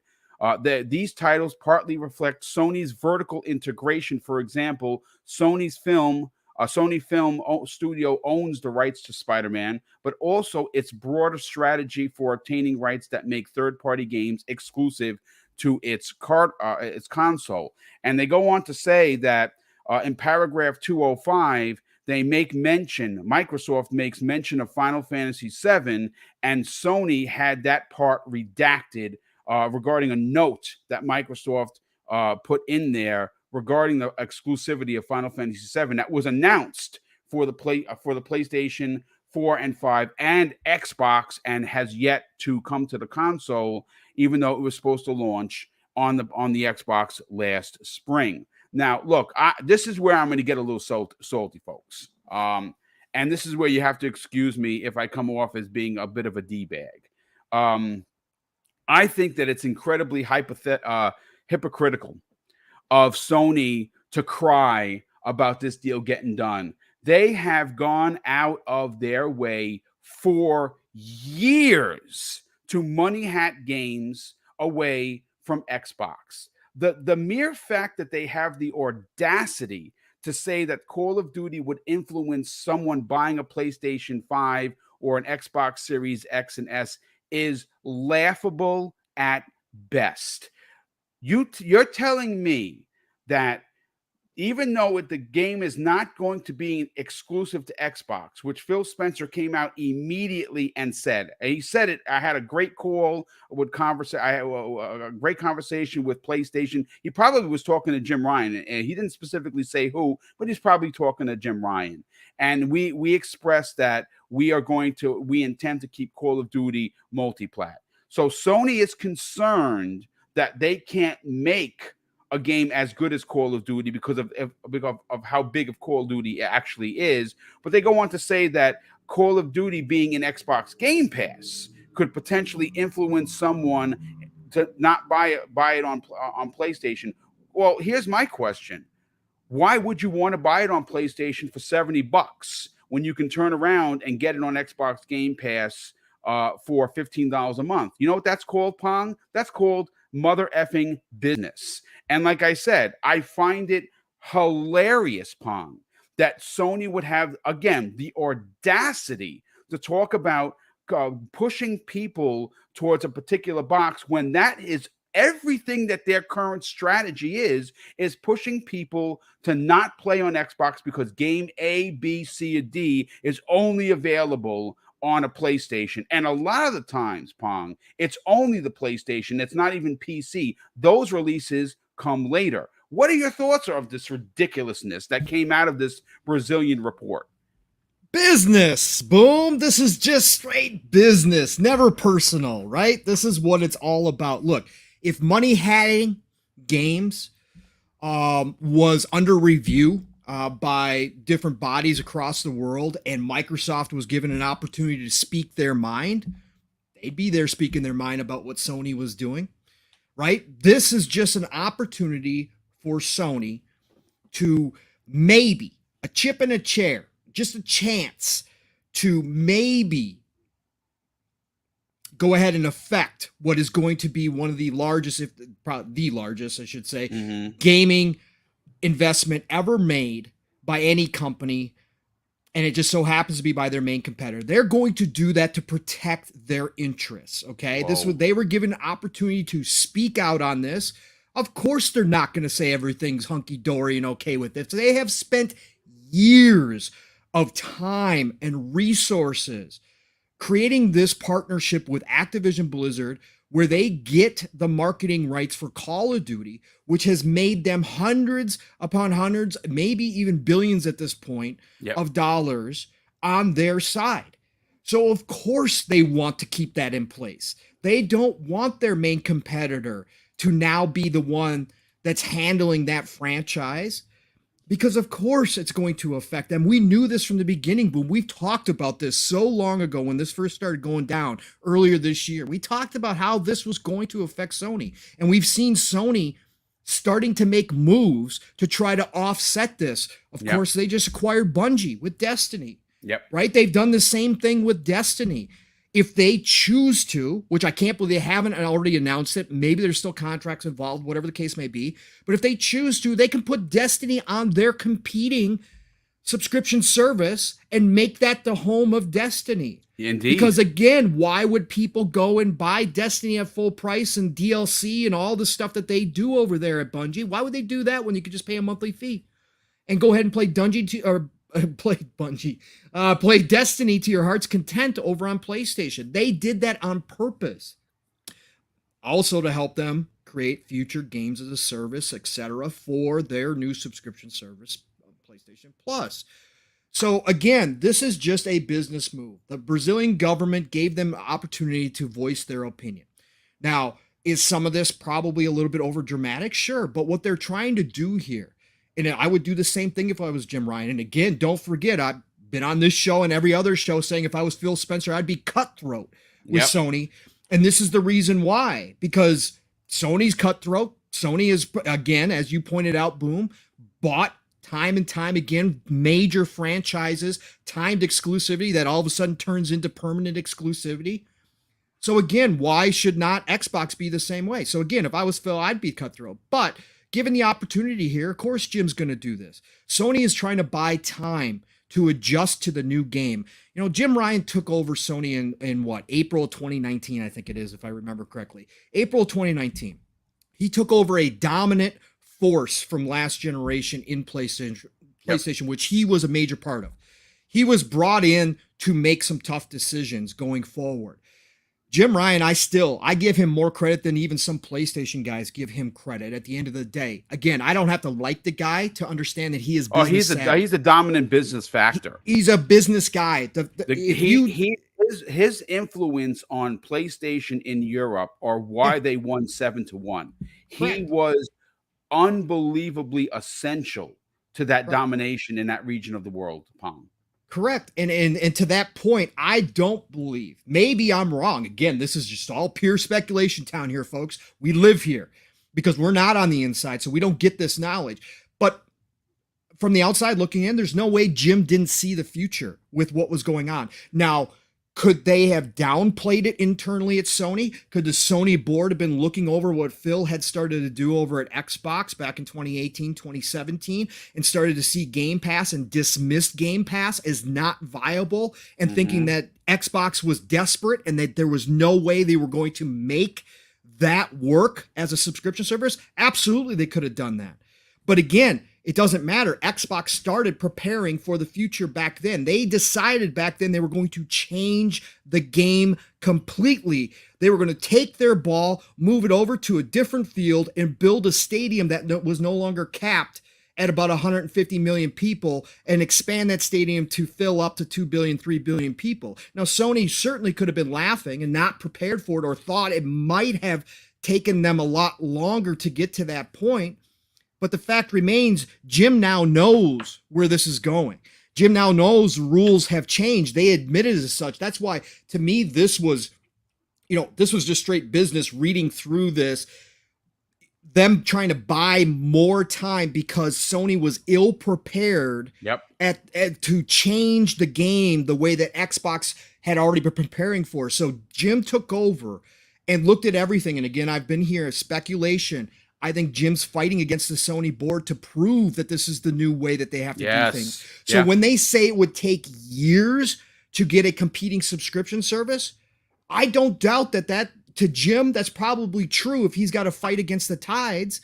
I think if it was up to Jim, he would have switched over a long time ago. It would have been done already. It would have been done already. But what they're doing now is they're slowly but surely turning their own ship around. So all this did was give them an opportunity to maybe slow down the juggernaut that is Game Pass and Xbox right now, to maybe slow down that momentum. And again, do I think that this is anything more than a speed bump? No, because I still think this deal goes through, this acquisition. There's no reason why this deal doesn't go through. Legally, there's no reason to stop it. There's literally, There's no reason, but Sony's trying their best. And again, they're fighting for their business. Losing COD's marketing rights is going to cost them huge sums of money. This was one of their main third-party franchises, but this is all gold to me because this is straight from the horse's mouth what we've been talking about, Boom, on all of our shows. All of us who look at things from a satellite view and not just a microscopic view of a fanboy or fangirl. If you look at it as the big picture, we knew Again, first party titles, exclusives, they give your brand an identity. But you know where your bread and butter is? Those third parties, baby. That's what makes it the Call of Duties, the Maddens, the NBA 2Ks. That's what makes you the most money at the end of the day. Outside of a few here and there that, big AAAs that can hit big. But that's where your bread and butter is. They don't want to lose that bread and butter. So they're going to put up a little bit of a fight here, but this is straight from the horse's mouth. And also the fact that they came out and admitted that Game Pass already has 60 to 70% of the market in the subscription services.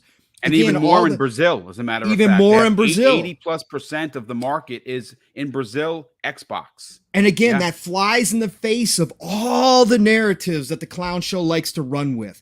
Like Matt brought up in our previous topic, the stats going around that PlayStation subscription services are doubling what Xbox is doing when they know that's not the truth. And here it is, their own plastic god coming down from the mountain with a bloody lip, admitting everything that we've been talking about here and on other shows about what's going on. They want to get to that point. I think Sony could do it on a dime. If Jim Ryan had a Satya Nadella, sure, they don't have the money, the resources, or the infrastructure that Xbox does, but they could certainly make their best go of it, and they could turn that switch on that subscription service. They could have dropped, like you talked about in the beginning of the show, boom, the Last of Us, or behind the scenes, whichever it was, the Last of Us remake being dropped right into that service. They could do that day one if they really wanted to. Right. But they want to still, what they're trying to do, Boom, is just buy time while they get everything set up perfectly, while they switch their studios over to produce games that are going to give you more engagement, that are going to have microtransactions involved, because that's the new model. They're just buying them some time so that they can continue to do what's made them successful so far, which is those $70 single player games. They still want time to continue to do that. They don't want to have to flip that switch right away, because again, it's going to cost them. It's going to cost them a lot. But again, I just thought this was great. Again, it confirms, validates everything that we've speculated on about what's going on internally. Some of it is over the top dramatic, because Sony's going to try to make it seem as dire a consequence of allowing Xbox to get on Activision Blizzard as possible from their perspective, right? They're going to do that. That's business, okay? But at the end of the day, they still validated exactly what we thought was happening over there, and this is going to be a big loss. Make no mistake about this. This is going to be a gigantic loss for them. But again, at the end of the day, is Sony in trouble? Is Sony scared, as I've heard some of the narratives? Sony isn't scared. No, I wouldn't say scared. I would say they're concerned. Just concerned. Their business. That's, of course, they're losing hundreds of $1 billion per Call of Duty, according to some of the numbers that we've seen out there in the public. That's a big concern for any company. But anyways, I thought this was gold. Great job, whoever pulled this out over at Reset Era. Great job finding it, because this is stuff we wouldn't see, because all this stuff is locked down, like in America and stuff, versus a country like Brazil where you can have access to some of this stuff. It's it was posted by Itis. A little peek behind the curtains, Boom, which is what we always want. So this was good stuff. I like to see this. This was pretty shocking. Let me catch some of the super chats. We have a giant big bomb, JD Gamer, generous friend of the program. He drops, folks, a $100 super chat. Jesus Christmas. I don't think I'm worth that, JD Gamer, to be honest with you, but I definitely appreciate the generosity. He says we are witnessing what happens when Xbox has been weakened, but decides gaming is worth it, and then puts up a fight. My question is, what happens to PlayStation when Xbox finishes its acquisition of ABK and then goes out to get potentially an IO Interactive, a Certain Affinity, a Platinum Games, a Sega? Xbox wins. Yeah, we're actually funny you talk about that. Tomorrow night, we're going to be talking about what's next for Xbox, because I know that they're looking down the path. It doesn't end with just this. They're going to be looking to add more to their growing library of publishers, of developers and studios. There's no doubt about it. We also had another super chat come in from, let me just pull this up. Thanks for putting it in the chat, Josh. Definitely appreciate that. Kirby Zero Louise, good friend of the program and developer, actually says this after dropping a very generous $10 super chat. Sony was basically whining, no, you can't just take Call of Duty from us. Daddy government help me. Absolutely pathetic. I hope Microsoft pulls Call of Duty. The nanosecond existing contracts are up. Well, I mean, look. Look. Here's the thing. I'm telling you this right now, folks. The day that Microsoft does not have to take the knee to any marketing deals that Sony has left, and they could slap a Call of Duty on the box of their console or their streaming stick that's coming out, or the handheld that they talked about today with Logitech potentially, it is going to be game over. It is going to be, people are going to look at that, and Microsoft are going to be like, holy, that's why Sony's concerned. Because right now, when you think of Call of Duty, you think of PlayStation. That's no longer going to be the case once this deal is done, and they have every right to be concerned. Gamer by Choice, good friend of the program, drops an outstanding $5 super chat and says, I'm looking closely at Sony stocks. So is my brother, by the way. I have a feeling that we may see stock drops with investors. Sony basically said we're afraid of our future. Wow, that's really saying something. Chaos Actual, thanks for being here, brother, and thank you for the outstanding and very generous $10 super chat. He says this is just Sony crying that they started to slow on their subscription service, that they have been so lazy and content on leaning on Call of Duty. Maybe now we'll get a new Killzone or Resistance or SOCOM. Yeah, I think SOCOM is in development. Personally, I think that is a no-brainer. It screams games as a service, and I'm going to be honest with you. If that releases or they make that announcement, I'm jumping through the roof. I absolutely freaking love SOCOM. But you know what I love even more than SOCOM? Resistance Fall of Man by the makers of Spider-Man 2018. Insomniac Games created an absolute master, one of my favorite PlayStation 3 games of all time. And I hope that comes back. I don't care if it's a game as a service. I will play that as well. We also have On the Bright Side, drops a very generous $10 super chat and says, duh, of course it will affect console choice. It's nice to talk about what other countries and federations think about the deal, but they don't matter. If the FTC approves the deal, it goes through, and I think they're going to go through. But listen, I do want to bring in Umbra and then Josh, because Josh is on limited time and Umbra's still not feeling good. And then I'll bring everyone else in to get your opinions on this. Let me start up my other footage here so you're not looking at a paused screen like a terrible host that I am. Listen, Umbra, this is, again, I had some serious choice words, which I can't repeat live on the air because I don't curse on this program. Behind the scenes, I curse, not on the air because, well, there's no need for it. Well, allow me to step in for you. Well, by all means, no, please go right ahead. But look, here's the thing: this is a joke. People have called it pathetic. I have called it pathetic. Someone that dropped a super chat said it's absolutely pathetic that Sony would cry to the Brazilian government or anyone that's going to listen to them about this deal going through. I do have some more excerpts from Sony that I want to read before Umbra, you start.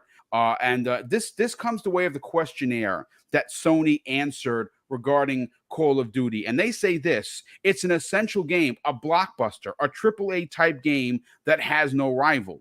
And according to a 2019 study, the importance of Call of Duty to entertainment in general is indescribable, according to Sony. The brand was the only video game IP to break into the top 10 of all entertainment brands among fans, joining powerhouses such as Star Wars, Game of Thrones, Harry Potter, and Lord of the Ring. Call of Duty is so popular that it influences choice of console, and its community of loyal users is entrenched enough that even if a competitor had a budget to develop a similar product, it would not be a rival to it. Sony went on to say each annual Call of Duty release takes around 3 to 5 years to develop. As Activision releases one Call of Duty game per year, this equates to an annual investment of hundreds of millions of dollars, as it's explained by Sony.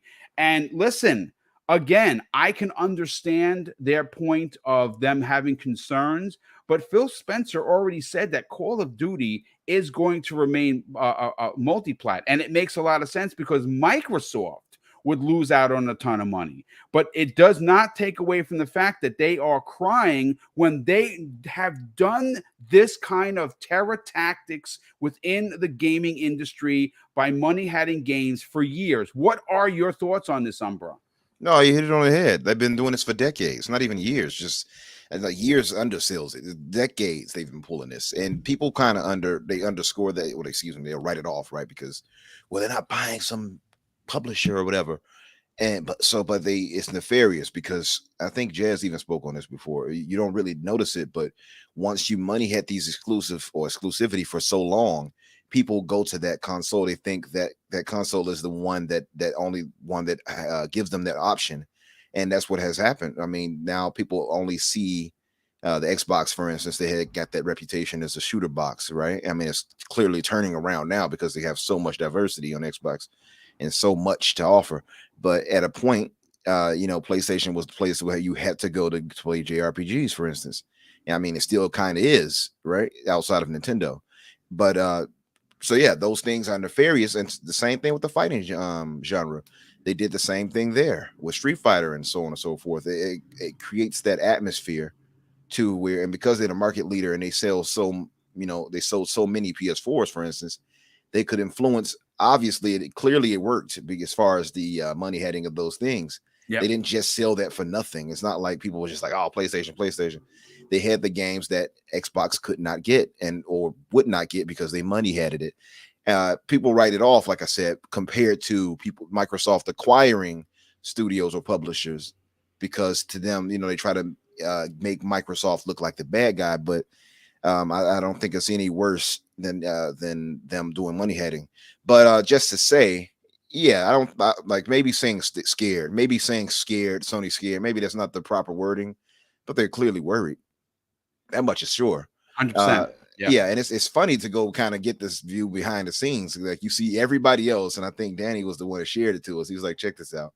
And you see everybody else is like, oh yeah, cool. Yeah, go ahead. Let them go. Do your thing. Yeah. You support Ubisoft, Google, Apple. Apple didn't have much to say. As a matter of fact, what they did say was redacted, which is fine. But again, reading through the documents that are out there and their public knowledge now, the only one out of all of them that had an issue was, of course, PlayStation. And like I said, their main driving point was, oh, this is going to influence people to potentially buy Xbox. Yeah, that's why you spend $80 billion. All right. That's why you do any deal, even with the money heading, is to incur that type of favor to bring people to your console.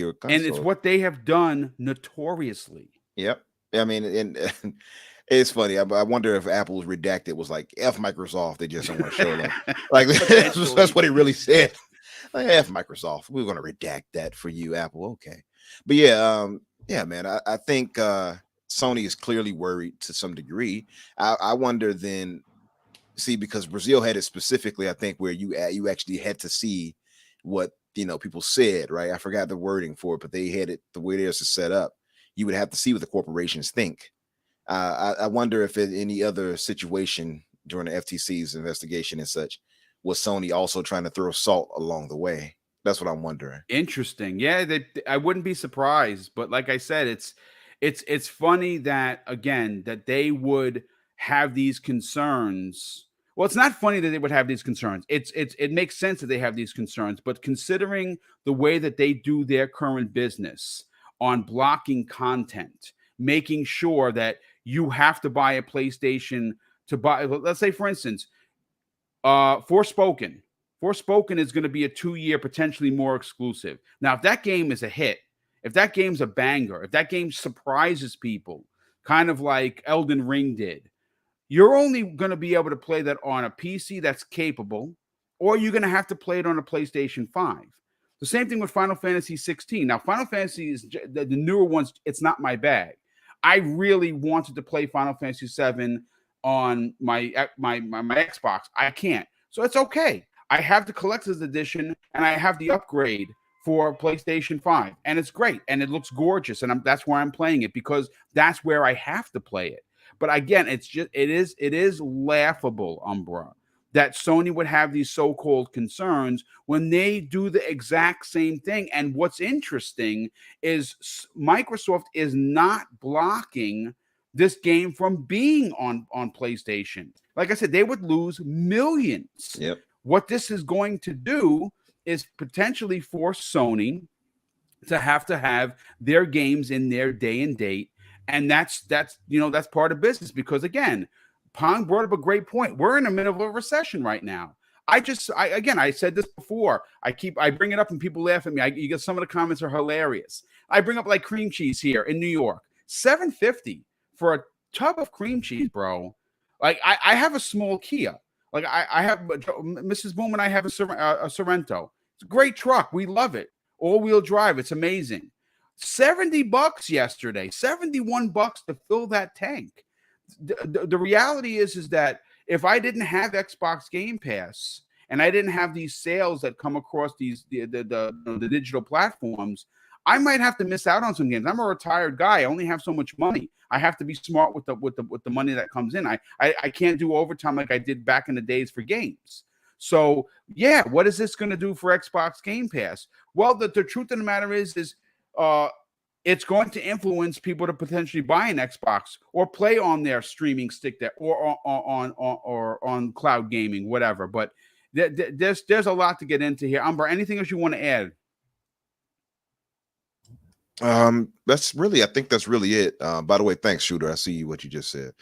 I have to mute myself for the coughing, but so did I. I do it all the time. That's why when you see me, I'm coughing. You don't see it, but you don't hear it. But I think you hit it on the head. I mean, the biggest thing is that it seems funny for the market leader who has been a bully for all this time. Yes, good points. Great point. To sit there and be whining about Microsoft possibly influencing console purchases. Like, no. It's a new game that they're not ready. It's a new game they're not ready to play, Umbra. Yeah, that's the whole thing. That's the whole thing. That's a good point. No, good stuff. Josh, listen, let's bring you in on the conversation. There is something to be said about Microsoft allowing Tomb Raider, which is on the screen right now, Crystal Dynamics, who's currently working on a first-party exclusive, and Eidos Montreal to just go for $300 million and not even blink an eye. I'm still heartbroken over that, because I think that those two particular studios could have brought some real Sony-esque type of third-person, story-driven games that I like. That's why I own a PlayStation 5. I like those games. I know a lot of people are like, oh, they're very samey, Boom. And if that's how you feel, I hear you. But that's what I like. I like the selfish single-player experience.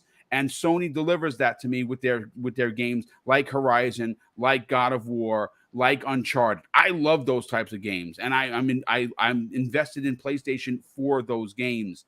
But there is something to be said of the importance of this deal for Microsoft, specifically with getting Call of Duty. And it's not just to block it, to hold it, hostage from PlayStation users. They're going to be making money hand over fist. There's no doubt about it. But like I said, Umbra just said something really, really good that I actually had thought to say and forgot. But Sony has been a bully. They have been a bully in this industry, and they can use these bully-esque tactics because they're the market leader. Shame on them for having a problem with this deal when they do the exact same thing. What are your thoughts on this, Josh? I'll push back a little bit, because I don't know that it's the exact same thing. Having a little bit of exclusives versus like within the game, but still having the game in your ecosystem is different than losing the game altogether in the ecosystem, right? When it comes to Call of Duty, anyway, as far as that deal goes, you've got stuff like Final Fantasy VII. I get it. Where the hell is it? Why isn't it on Xbox yet? The thing that makes me laugh the most about this is anybody at Bungie reading, we don't have the ability to make a shooter as good as Call of Duty. And what's everybody at Bungie going? Just like, oh, okay, F us, I guess. You know what I mean? Like, I didn't even actually think about that. That is a really, really good point. That is a good point. So, you know, not the company that created Halo or anything, right? Or Destiny. You know, they're just like, yeah, okay, I guess, yeah, we're not here. Apparently, it's cool, whatever. But I mean, yeah, like. I think they're realizing this is gonna put them on their laurels. You know, they're gonna be backed into a corner here, and that's good for gamers. At the end of the day, it's good for gamers because they're gonna have to look and go, is their service, their streaming service, that's now lacking anything from Bethesda, Activision, Blizzard, and the ability to have games day and date, is it going to stay that way? And I'm gonna go out on a limb here and say no. It's going to take away from their overall like brand power that they currently have, and make them put out a streaming service that's going to that's going to have to step it up. There's no way around it. Like it's a slow ship. You know, it turns slowly, but it's going to happen. And I think that, but when they have to add more, they potentially, you know, right now, if they can sell their streaming service and their $70 games, they're making more money, right? I mean, I get it from business. That makes sense.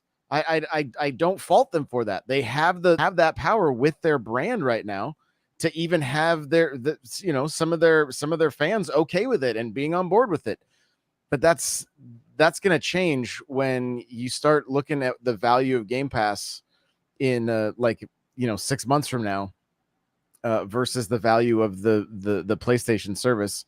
And guess what? The consumer wins at that point, because when they're fighting for that monthly subscription, Indeed. Just like Disney Plus and Netflix, you know, like who are you going to go with? Who's got the better who's giving you the more bang for your buck? Yeah, exactly. Yeah.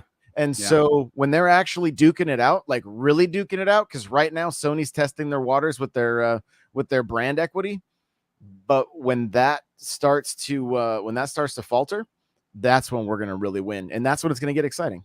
Yeah, no, absolutely it is. You know, look, a perfect example of what Josh is talking about is I got an email from Sony about 2 weeks ago regarding my upgrading my current membership to premium. They said, listen, your subscription ends at the end of February of 23 for $33. You can upgrade. And at first I was like, man, do I really? I mean, $33 isn't going to put me in a poorhouse, but do I want to? And then I found out Stray was coming in there into the service day and date.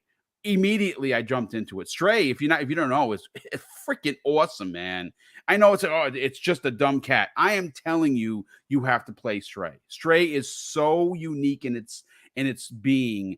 It is just absolutely loving it. But you see how my dollar spending was influenced by Sony allowing for a new game that I was interested in, since it was shown on their stage last year, that I was like, okay, $33, I'll upgrade to premium. Why not? And if they continue to have these types of experiences in there, that I don't have to spend $30 on the game digitally, I could turn around and be like, I could see me spending the $120 for the year of PlayStation Plus premium, because they're gonna put games that I might want to buy, but they don't have to. And again, it's more bang for the buck, and I can't wait to see what they do next. Pong, let's bring you in on the conversation. I started this conversation. What's that? I started this conversation. What? So we already went to you? Yeah. I was first. I was first out the gates. Jesus Christmas! I'm sorry. Box and Burger. Let's bring you in on, let's bring you in on the conversation. This is another.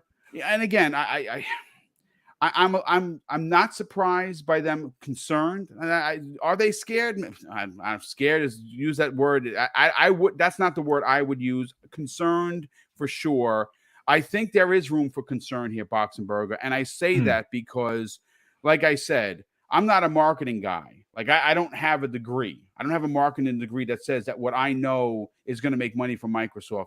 But what I can tell you is, from common sense point of view, right now, when you look at an Xbox, on the back of like the Series X, Master Chief is there, right? On the Series S, when they had to deal with Fortnite and soccer cars were on that, and that influenced people to buy it because, like, oh my God, Fortnite, Xbox, right? $300 console. Well, there's something to be said about gamers who potentially will not have the extra money that they had once before to spend on entertainment, like Pong had said. And now that I remember, gaming is an entertainment. It's not a necessity. For some people it is. I don't know what I would do with myself if I didn't have gaming, to be honest with you. Maybe I'd go more to the gym. I don't know, but gaming is important to me. But it is something to be said, Boxenberger, that once the marketing rights are relinquished from Sony, which they have for the next couple of years, they have the marketing rights, even though Microsoft is going to own Call of Duty, Activision Blizzard, and King. Once they no longer have that, and that picture of the next Call of Duty is on one or both of those boxes, influence is not even going to be, it is going to pretend, it's going to not even be second nature. And I say that because 80+% of PlayStation's current fan base, between the PlayStation 4 and the PlayStation 5, which equates to about 136 million consoles, let's say 140 million consoles between both, 80% of that populace is the normies. They are the casual gamers. The casual gamers moved to PlayStation from the Xbox 360 for a couple of reasons, right? This is how you share games. That won a generation for Sony. There's no doubt that the 1080p versus 900p conversation made people move over. Price also made people move over. The Xbox was $100 more for the Xbox One when it launched versus $399 for the PlayStation 4. And they have been gaining ground with the normies for years. Those same normies or casual audience that only buy 1 or 2 games a year are going to hear someone talking about it, and they're going to have one of their friends come up to them and say, hey, man, I just got Call of Duty for free. I'm like, what? What do you mean you got it for free? How? Oh, there's Xbox Game Pass. It's in there, and it's only $15 a month, and they're going to go out and buy an Xbox because of that. But what are your thoughts on what Sony has to say regarding the Xbox deal, it potentially being bad for the industry? Yeah, I mean, you said it in your opening statement of this topic. It's business, and obviously they are scared. Microsoft is not dropping $80 billion on a deal where they don't think that it will move the needle. Obviously, they think that they can recoup that money to some degree in a couple of years. And one big part, obviously, is Call of Duty. It is the only thing about this deal right now that is really impacting the console market, because it's all Activision does. They don't do any other games. We have a couple of more games on the Blizzard side, of course, like a Diablo every decade or so, and an Overwatch every decade. But that's about it. And I've said that before. It's really not that the amount of games is gonna come in once that deal is sealed. It's Call of Duty coming in, and Call of Duty is a juggernaut. It is like, along with probably your FIFAs and Maddens, it is this game that is the casual, that it has the interest of the casual gaming market. Yeah. It's not like one of my most excited anticipated Xbox games is in Avowed, but that is probably not the game that draws in the casuals. It's a Call of Duty, and obviously that's console shifting. So yeah, I get it that Sony is concerned. I'm really not surprised by that statement. When they are asked if their biggest competitor in the console gaming market is gonna get one of the biggest IPs in the world, along with all the other stuff that they acquire, of course they are concerned. And even though that Microsoft is saying right now, yeah, it stays multi-plat and that they will honor their existing contracts, it definitely means that this is up for negotiation again in like 3, 4, 5 years. Who's to say that they are not going to pull it off then, or at least use it to some degree as leverage in other negotiations. So no, I'm really not surprised that Sony is kind of concerned or afraid of Microsoft getting that deal, and obviously they have to comment on that like they did. The other thing really is obviously that statement wasn't meant to be public, but in this day and age, you kind of gotta realize that everything has a potential to leak, even stuff that is said in court. It's funny you say that, because in the long post that I read about it, the Brazilian government knew that this was going to be common knowledge and public information. They didn't shy away from it.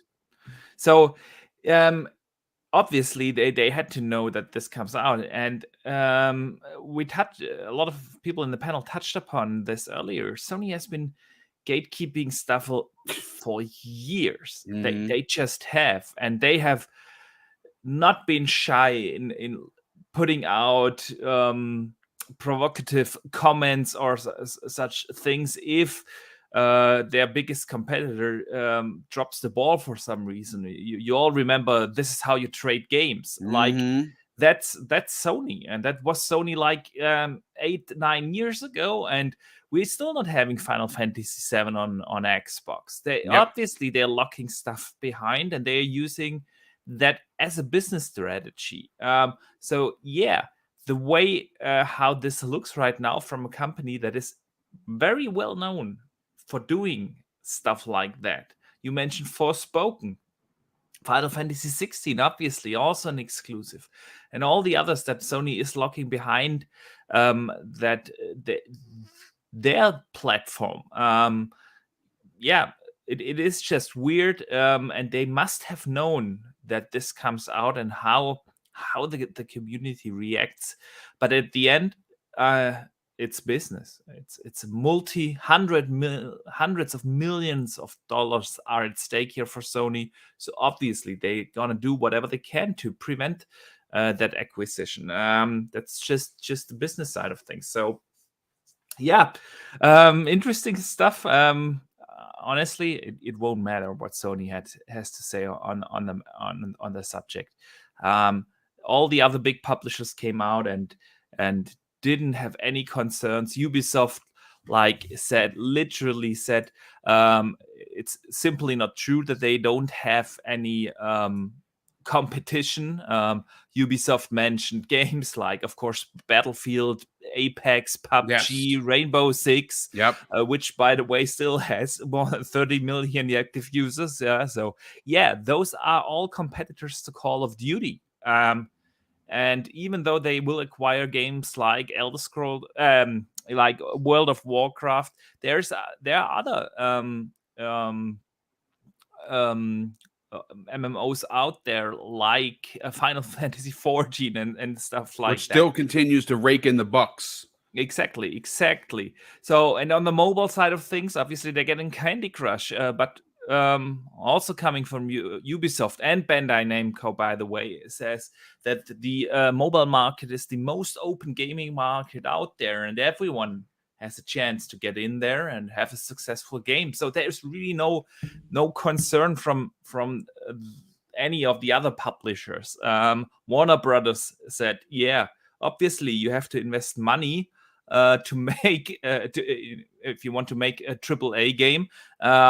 But if you put in the work, it's a very very open market, and you can have success. So there's really no concern from any of the other publishers, and that's obviously because Microsoft is Sony's biggest competitor. They are both platform holders, unlike Ubisoft, Bandai Namco, Warner Brothers, and so on.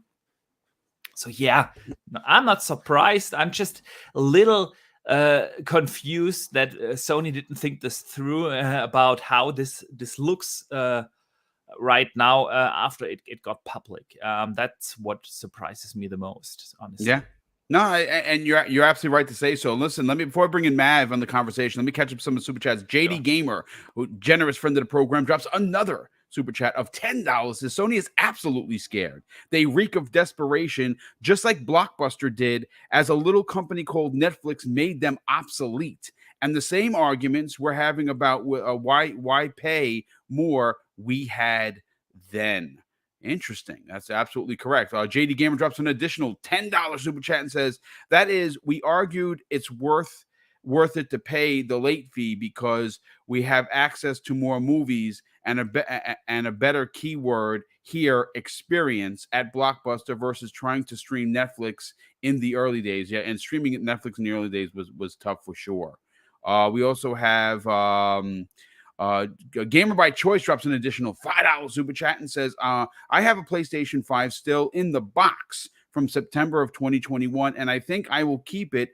I will keep it to sell because I'm starting to think King is right, and this may be the last PlayStation. King's been banging that drum forever. As a matter of fact, I think King is going to sit down with me on Thursday. I just have to confirm that for the new Xbox show that I do on Thursdays. X Vlog Live. Chaos Theory, good friend of the program, who's been a member for 33 months, says, once again, Boom, love the content, top notch, very much informed. Keep it up. Thank you very much for that. And JD Gamer did something that I didn't even know you could do, folks. He gifted 5 subscriptions to the channel, which is awesome. Thank you so much for that. That's very, very kind of you.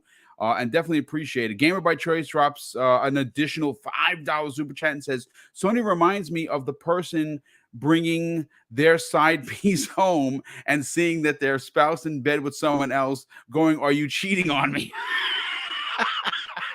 That's great. Mav, let's get your opinion on this. This is, again, I think the best word I could use for this is hypocrite. Again, seeing what Sony has done, what they continue to do, how they continue to herd people, gamers, towards their console, seeing this statement from Sony is at best laughable. What are your points on this? Yeah, it's just funny. I mean, overall, like I agree with Pong. I expect this from them because like they're trying to plead to get whatever kind of considerations or concessions that they possibly can from these trade commissions, right? And that's part of the game for them right now. But it just looks ridiculous when you know the history of Sony and you're actually reading this stuff, because it's like you're going to complain about them potentially owning a franchise. First off, it's not even your game, right? This is a third party game made by somebody else, and you're saying it can't be replicated, it can't be duplicated, it can't.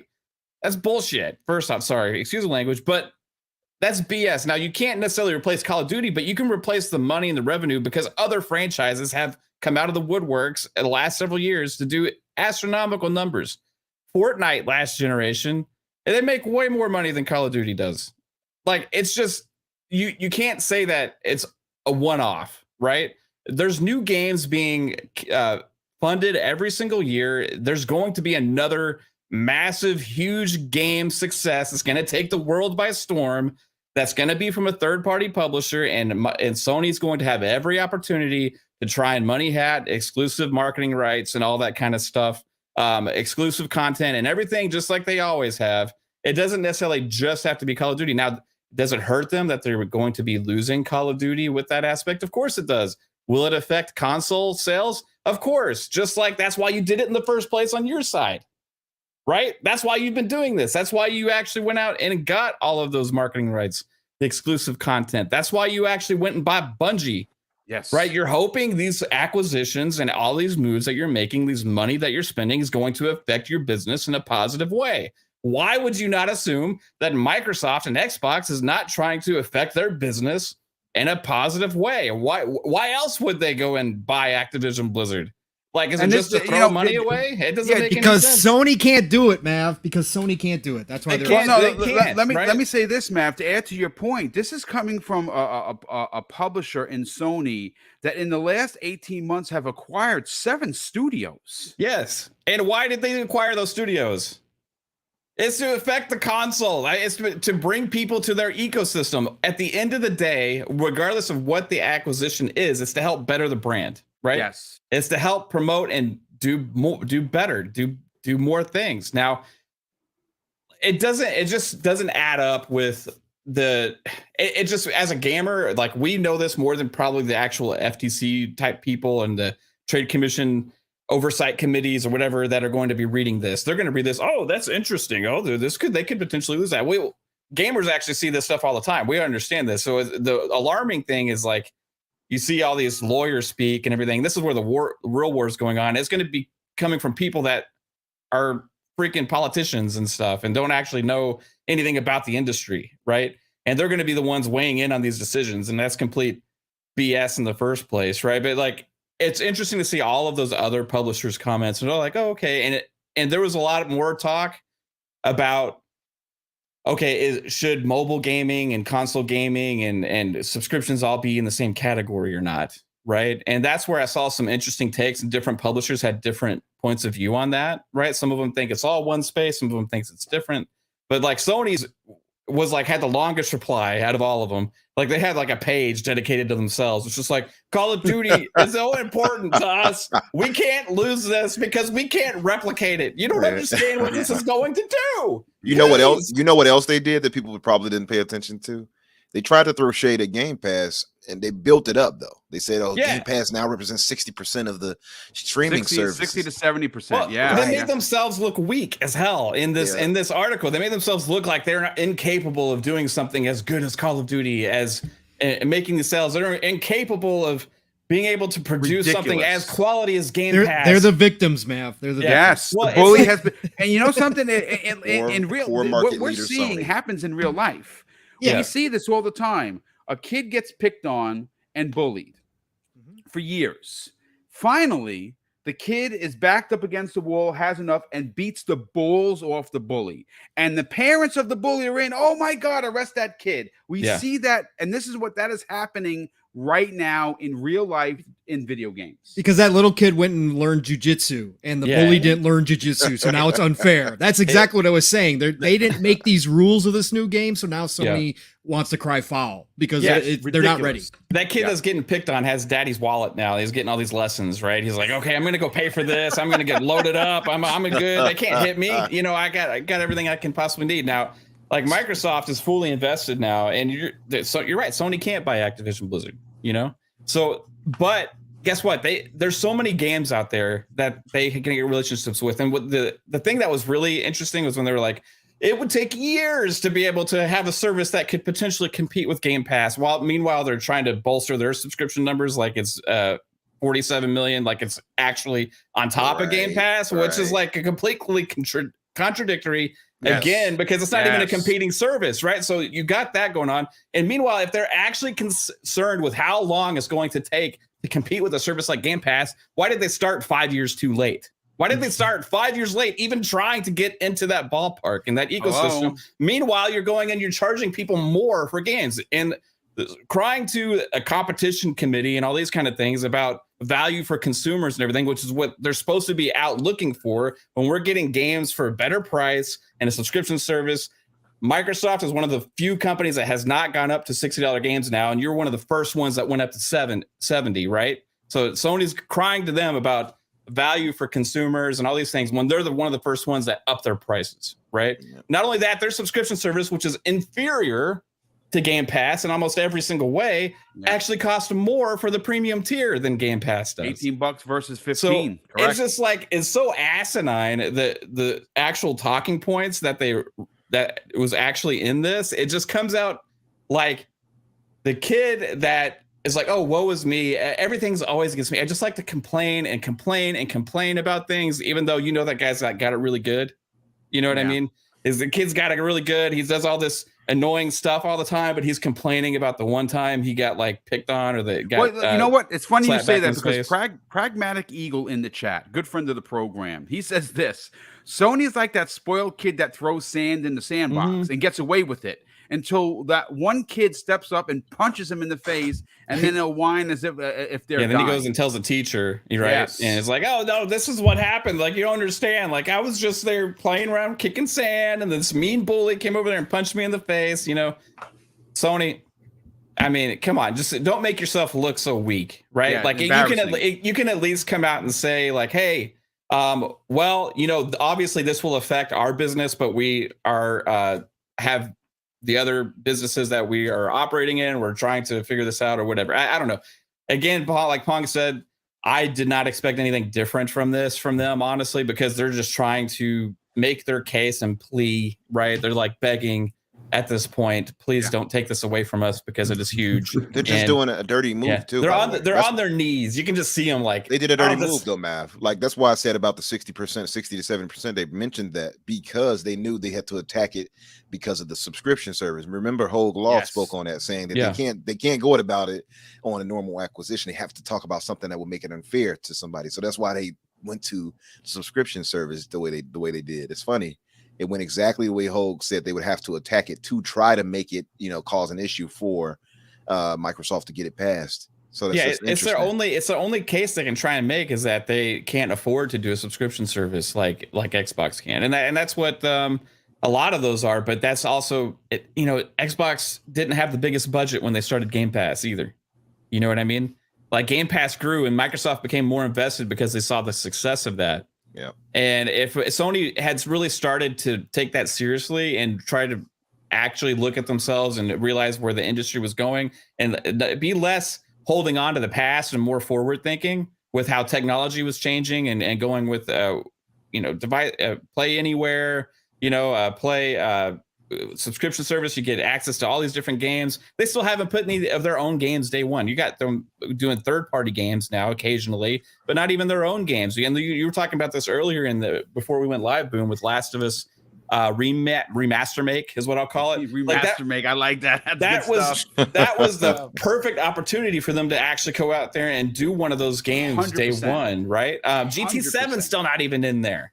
Yeah. Like, come on, there's games that aren't even selling well, like GT7 and Horizon Forbidden West still are not in there, right? So they are not committed to that 100% yet. If they really wanted to, they could, right? They could afford to do that right now. They could afford to put these games in there. Instead, what we have them doing is splitting up Yakuza into extra and premium tiers, doing something that they were not, I don't even know where that came from, right? Like when they announced the Yakuza games are going into their PS Plus service, they put half of them in premium and half of them in extra.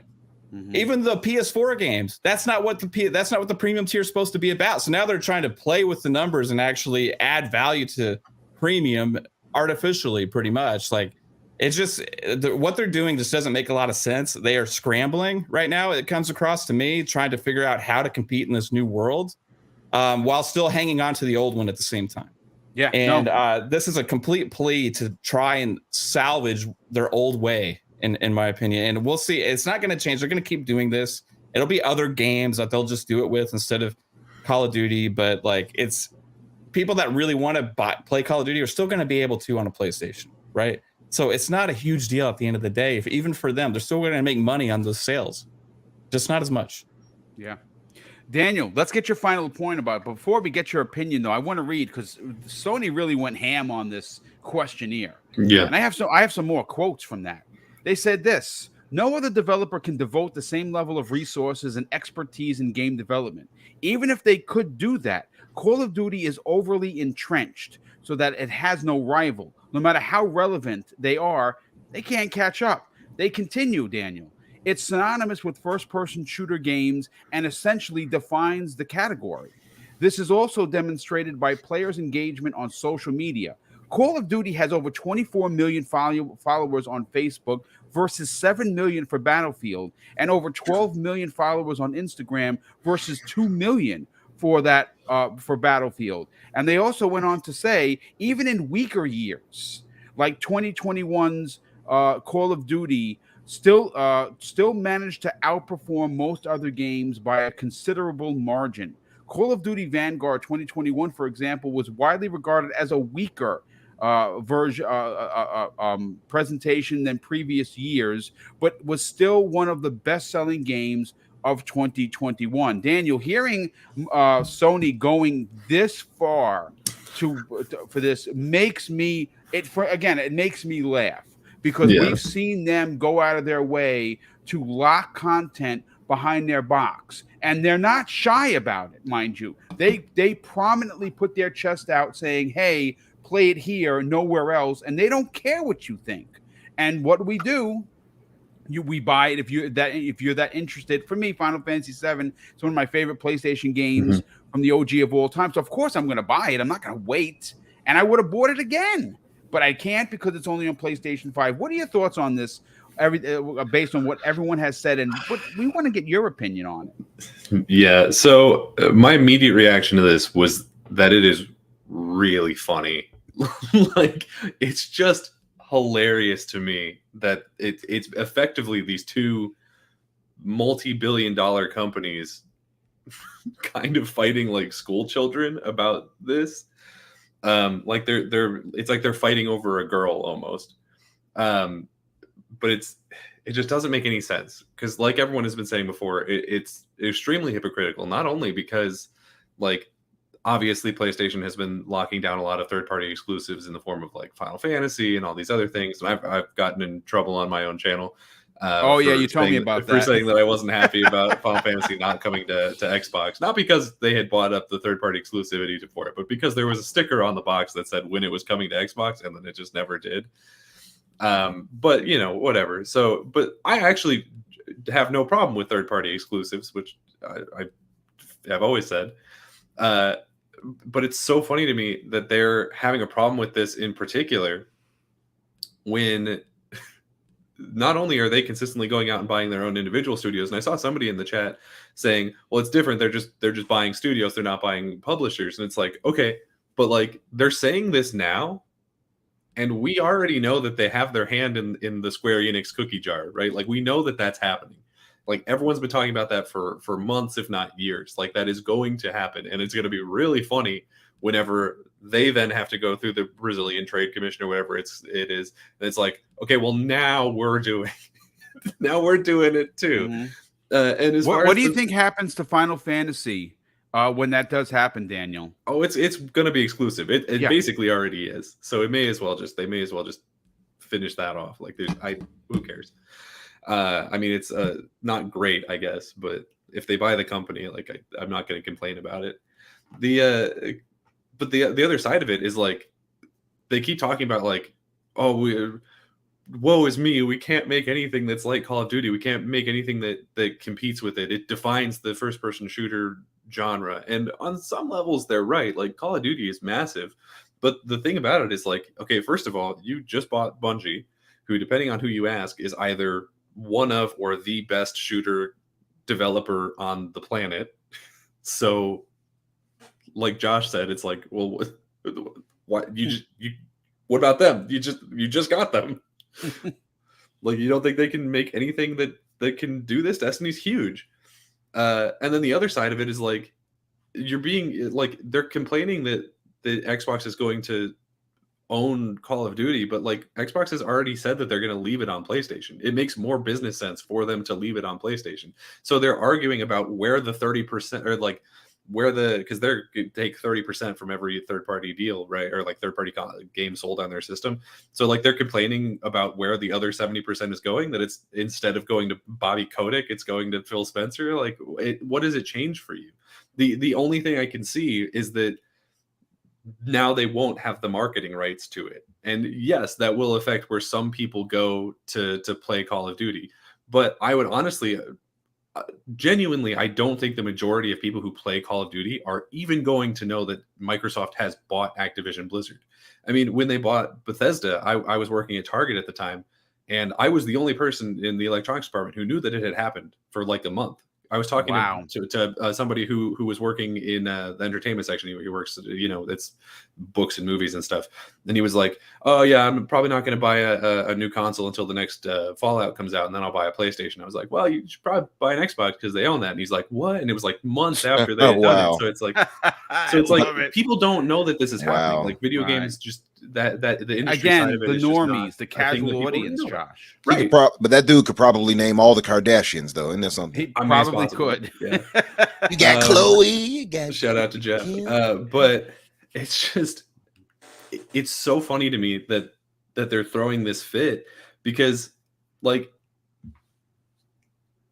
they clearly did not want us to see this, right? PlayStation, I mean, because what they're saying in this brief or whatever, this questionnaire, is the exact opposite of what they've been saying publicly for years now, right? They're for years, them and their fan base has been like, we have the best games, we make the best games, we make God of War, we make Ghost of Tsushima, we make all of these, we make the best games in the industry. Nothing rivals our lineup. And now it's like, we're still going to have Call of Duty, but because it's owned by somebody else, now we can't compete anymore. And it's like, what are you talking about? Or like, oh, Game Pass will never be able to do anything that could rival Game Pass. Like, it's going to take years for us to build it up. It's like, hey, dude, you had PS Plus and PS Now before Game Pass was a thing, and you just decided to do nothing with it. Like, you can't be mad at the tortoise for finishing the race first when the hare is asleep on the side of the road. Like, that's a great analogy. I love it. Like, what are we even talking about here? I think it's just hilarious. And I hope that whenever PlayStation inevitably ends up buying Square Enix, that Xbox throws it back at them in this same way. Because we've only seen it in the Brazilian court, which is especially weird to me, because it's like, Brazil is not going to be the people who block this deal. Like, they're just not going to do it. They're 80% Xbox, and also like they're just not a major competitor. Like, they're probably just going to go with whatever the FTC says anyway. Which most regions do, like specifically like the EU and the UK. Yes, they have their own bodies of government that are looking over this deal with a fine-tooth comb. It's an $80 billion deal, but in the past, Daniel, what these other regions look and are guided by is what the FTC, what the Department of Justice have to say. If they don't have a problem with it, it's usually just a blanket across the board. Okay, get it done, sign the deal. Yeah, I mean, I think we have to assume that these same arguments are happening in the other courts as well, and we're just not seeing them, right? Because those documents are more locked down, it turns out. So maybe this is an argument that they've been having for a while, but it's just so funny to me because it reminds me of my friend has a cat, and it'll come up to him and complain that it doesn't have food when there's food in the bowl, and then all he has to do is walk over and like shake the bowl and be like, "Hey, there's food in there," and like that's Call of Duty to me right now. Where PlayStation is just like, what are we gonna do? We don't have anything that can possibly. And it's like, okay, you have Destiny. Call of Duty's not going anywhere. Like, right. Like it's right there, man. Like, for now, you're gonna be okay. You're literally PlayStation. Yeah, I love the thing I love about this is that it destroys so many fanboy narratives. Like, it does. It really does. Sony coming out the way they did, it's like, oh, Game Pass isn't sustainable. Well, not Sony doesn't seem to think that. Yeah. You know, Microsoft is going to become a third party, blah, blah, blah. Well, Sony doesn't seem to think that. Yeah. All these narratives destroyed one by one. It's delicious. It comes across like, oh, sorry, go ahead. As it just comes across, it's like Sony's business model is more reflective on their third party marketing deals than it is than even their first party games, right? Yeah. And that's how that's how it comes across. And it's like, I just would rather Sony like focus on adding value to the consumer and growing their business that way, as opposed to money having things and gatekeeping the business, right? Agreed. And this is like something that's a transition for them now that they understand where Microsoft is and how they're going to play now, right? They're not going to allow this what happened last generation to happen again, and right. I think that's a big thing with this. Now it's like, okay, we can't just rely on this. We're going to have to find other games as big as Call of Duty. Wait, what's out there right now? Nothing. There will be games, right? But for them right now, that they relied last gen on Call of Duty and Destiny deals to launch the success of their platform. Meanwhile, Xbox was reeling because of their overpriced and the Kinect and bundled in, all that stuff. Now Microsoft's not struggling, right? Microsoft has the power. They also have the price point, and they also have a better value service in general. So now this is one of the Sony's last big things that they had, and this is like, okay, that's taken away. So I think that's why they're so concerned about it. Almost seems strategic, like Phil did it on purpose. Put that investment more into first party. I wonder what Bungie's next IP is going to be. I bet it's going to be massive. It's going to be a huge deal for them. So they should be just focusing on that. They're apparently helping out with 10 or 12 other multiplayer games for 10 development. They're trying to compete with Call of Duty, and I guarantee that those at least some of those games are going to end up being popular. Maybe not Call of Duty popular, but they're going to make their money back. If they release SOCOM is an iconic PlayStation IP. Maybe not Resistance. Resistance for me, Fall of Man, is great, and I would play a multiplayer Resistance. I actually would. That would be kind of cool. But SOCOM is, if it comes out and it's done as well as it was back in the PlayStation 2 days, it will rival. It will give Call of Duty a run for its money. I'll just say that. Yeah. Oh, absolutely. It's the only other thing that I want to say about it is I understand why PlayStation would be against this, because obviously it's something that is going to make them uncomfortable, right? Their competitor becoming a more powerful brand with more IP and more things behind them. I understand why that would be worrying for them, especially when we're already going through a time right now where PlayStation is kind of dropping off, and it's not Xbox's fault.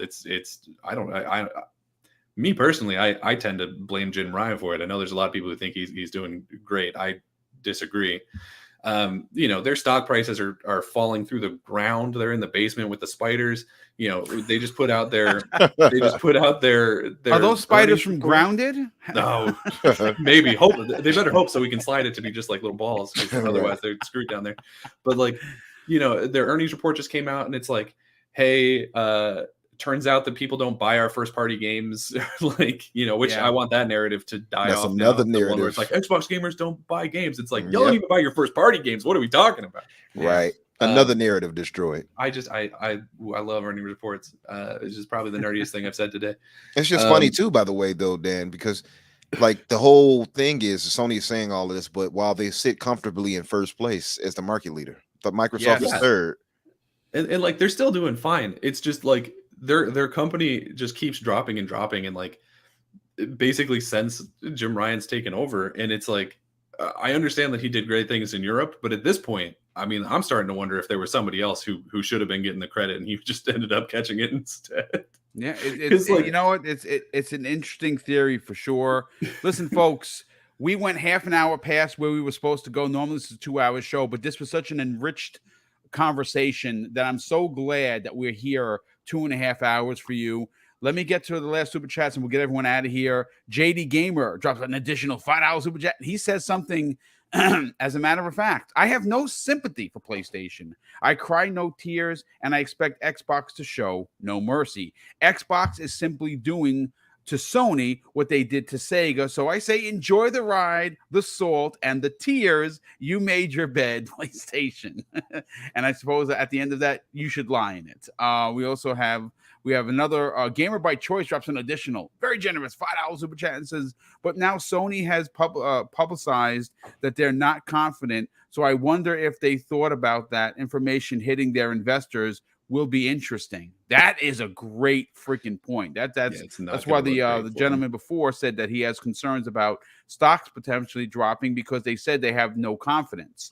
And Gamer by Choice drops an additional $5 super chat and says, I wonder what Bungie thinks about Sony Call of Duty statements. So Sony, nobody can make Call of Duty. Bungie, what WTF do you think we do?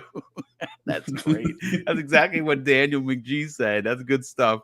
And I believe I am up to date here. Yes, I am. Okay, so that's Pong. Let's get you out of here. Listen, I absolutely loved the smoke that you and Steel bring on every Saturday basis on Living Split Screen. This particular Saturday show was absolutely amazing. Sell your brand, brother. Tell everyone about that program. But where can people find you on other podcasts as well as reach out to you on social media?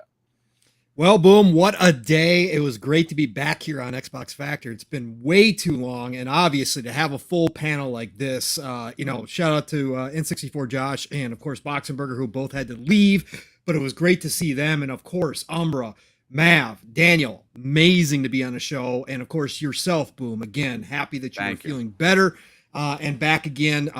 Again, I just love being on these shows and hearing all different perspectives. And this was great. We had some really good topics this week to discuss. So loved it. Chat, you guys were off the charts. All your super chats, all your support, all the love that I see each and every week, all the shows that I visit.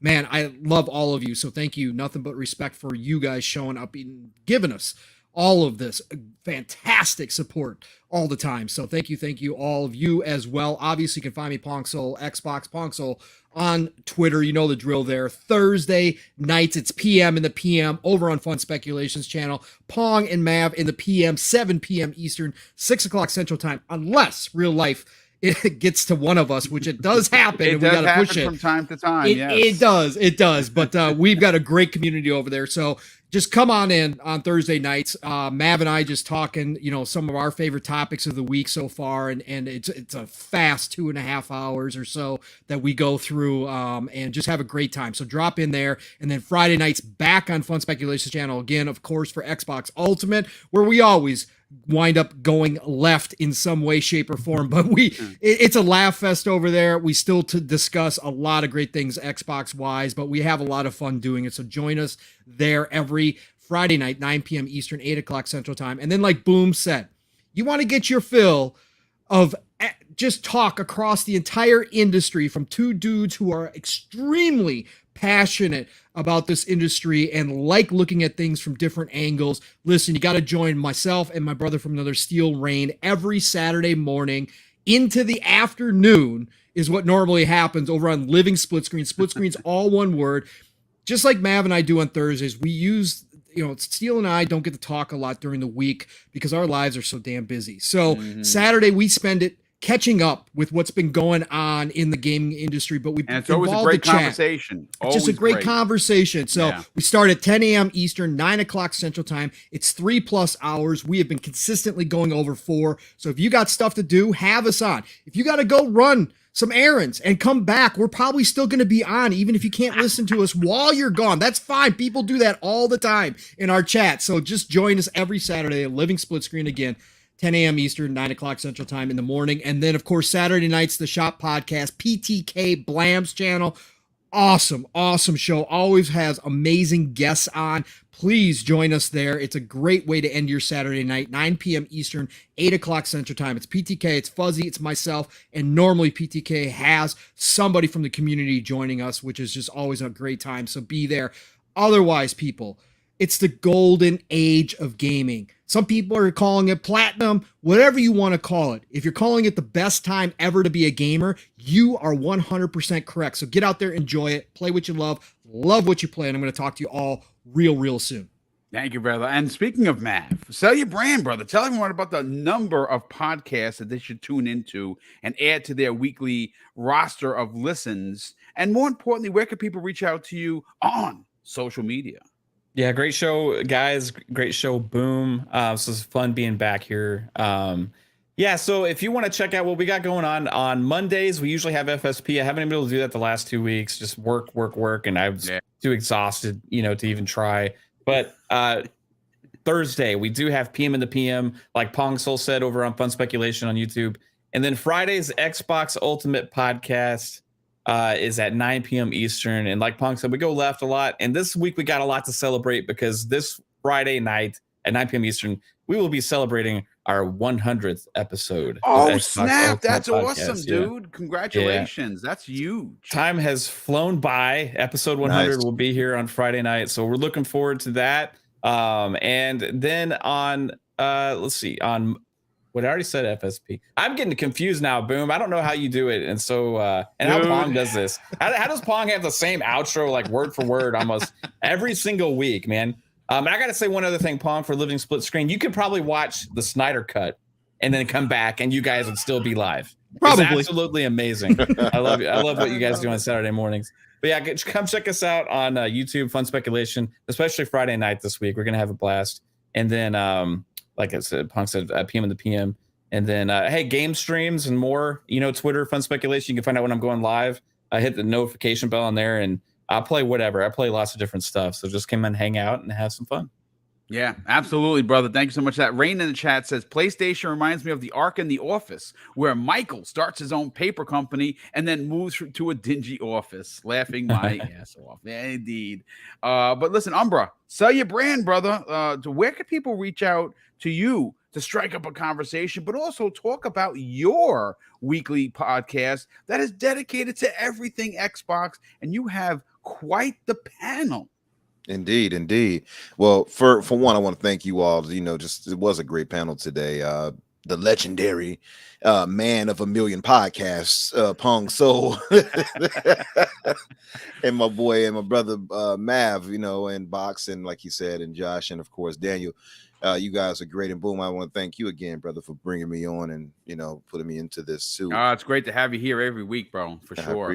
I appreciate it. And of course, I want to thank the chat. You guys are excellent. I hope someday we can kind of grow our chat to be as loyal and as faithful as you guys are on the Xbox Infinite podcast, which leads me to the next one. You all can find me on the Xbox Infinite podcast on Fridays at 8:00 Eastern. 7:00 Central, and of course here on Tuesdays. And if you can find me on Twitter under Umbra Infinite or Infinite Umbra, you'll find me either way. Nice, brother. Thank you. And definitely check out the Xbox Infinite podcast. Great group of podcasters. And again, it's something I enjoy. It's been put into my weekly listens, and it's well worth your time, folks. Definitely check that out. Daniel McGee, sell your brand, brother. Tell everyone about your incredible YouTube channel. And again, it's not just videos that are 5 minutes and you're gone. He drops really good, lengthy videos that bring a ton of information. Occasionally, when he mentions Final Fantasy, people get mad, but for the most part, it is really, really good stuff. Where can people reach out and subscribe to your channel, Daniel? But more importantly, reach out to you on social media. Yeah, so you can find me on Twitter at Daniel J. McGee or on YouTube at just Daniel McGee. I actually just recorded a video talking about all my predictions for God of War Ragnarok. I think it's going to be a wild ride, so I got to get that edited. It should be up the next couple days. So that'll be fun. Thanks for having me on the show. I had a lot of fun as always. It's great having Pong and Mav on. Don't get to work with you guys too often. I'd love to change that. And of course, always good to be with Boom and Umbra. Thank you, brother. Dan, well, glad to be you're part of the weekly show for sure. Umbra, Crispy Bomb says send him an invite for the podcast. He wants to jump on with you guys, and that'd be a great guest to have. I think we had Crispy before, but okay. Yeah, I'll have him again. We had Mav, yourself, Pong, actually, and Danny too. Yes, that's yes, right. we have assimilated all of you all. No, no, thank you all for coming through. We got to do better, by the way, of like honoring you guys when you come through the show. Like I look at Xbox International, and they'll do this MVP like list thing. I love those guys over there. Yeah, that's another great podcast. For good fellas, and I like the way they honor their guests, and we got to do a better job at that. We got something in the plans in the works, though. Nice. You can do what we did on when we had Mike Mullis on last week. We just made fun of him for like 3 hours. Roasted it. Nice. Not a roast. Nobody wants to get roasted. All right. I got to make sure to come through, by the way, for you guys' 100th episode. I know we'll be doing our podcast almost exactly the same time, but yeah, we'll try to wrap it up. I'll pop on there for a few minutes as well, Mav, to celebrate with you guys. Just send me the invite. I'll jump on. Oh, right on, my thoughts. Yeah, absolutely. I'll pop on. Yeah, absolutely. That's absolutely something to be celebrated. It's hard to run a channel, folks. On today, we broke some records. We had 521 people in the chat live watching, which is freaking awesome. Big shout out to everyone that dropped incredible amounts of super chat. And again, we just had our $400 giveaway last Friday on Breakfast with Boom. Everyone has officially gotten their prizes. And again, the super chats, we tucked them away for a rainy day. And the next big one a $500 giveaway is going to be Boom's birthday bash at the end of September. Right, my birthday, but you get the presents. And all you got to do to win, folks, is be in the chat. That's right. We're giving $500 worth of digital giveaways for Boom's annual 4th or 5th annual Boom's birthday bash. And again, big shout out to everyone in the chat. Thank you so much for supporting Double Barrel Gaming. We want to thank you for making us almost, we're close to 11K. Hopefully by the end of the year, we'll hit 12, but let's get to 11 first. And we're a couple, just a little under 200 away. If you're finding the channel for the first time, please consider subscribing. We do 4 live shows per week, and it's always a lot of fun with a lot of incredible community members as well. But ladies and gentlemen, I'm going to close out today's show with something that is important to me, folks. Hopefully one day it'll be important to you. And that's something that my dad taught us when we were kids. And he would say, Craig, treat others how you want to be treated. And also, it doesn't cost anything to be nice. You live by those rules, son. I can guarantee you're going to have an awesome day. So take care, everyone. We'll see you next week on the newest episode of the Xbox Factor Podcast. Take care, everyone.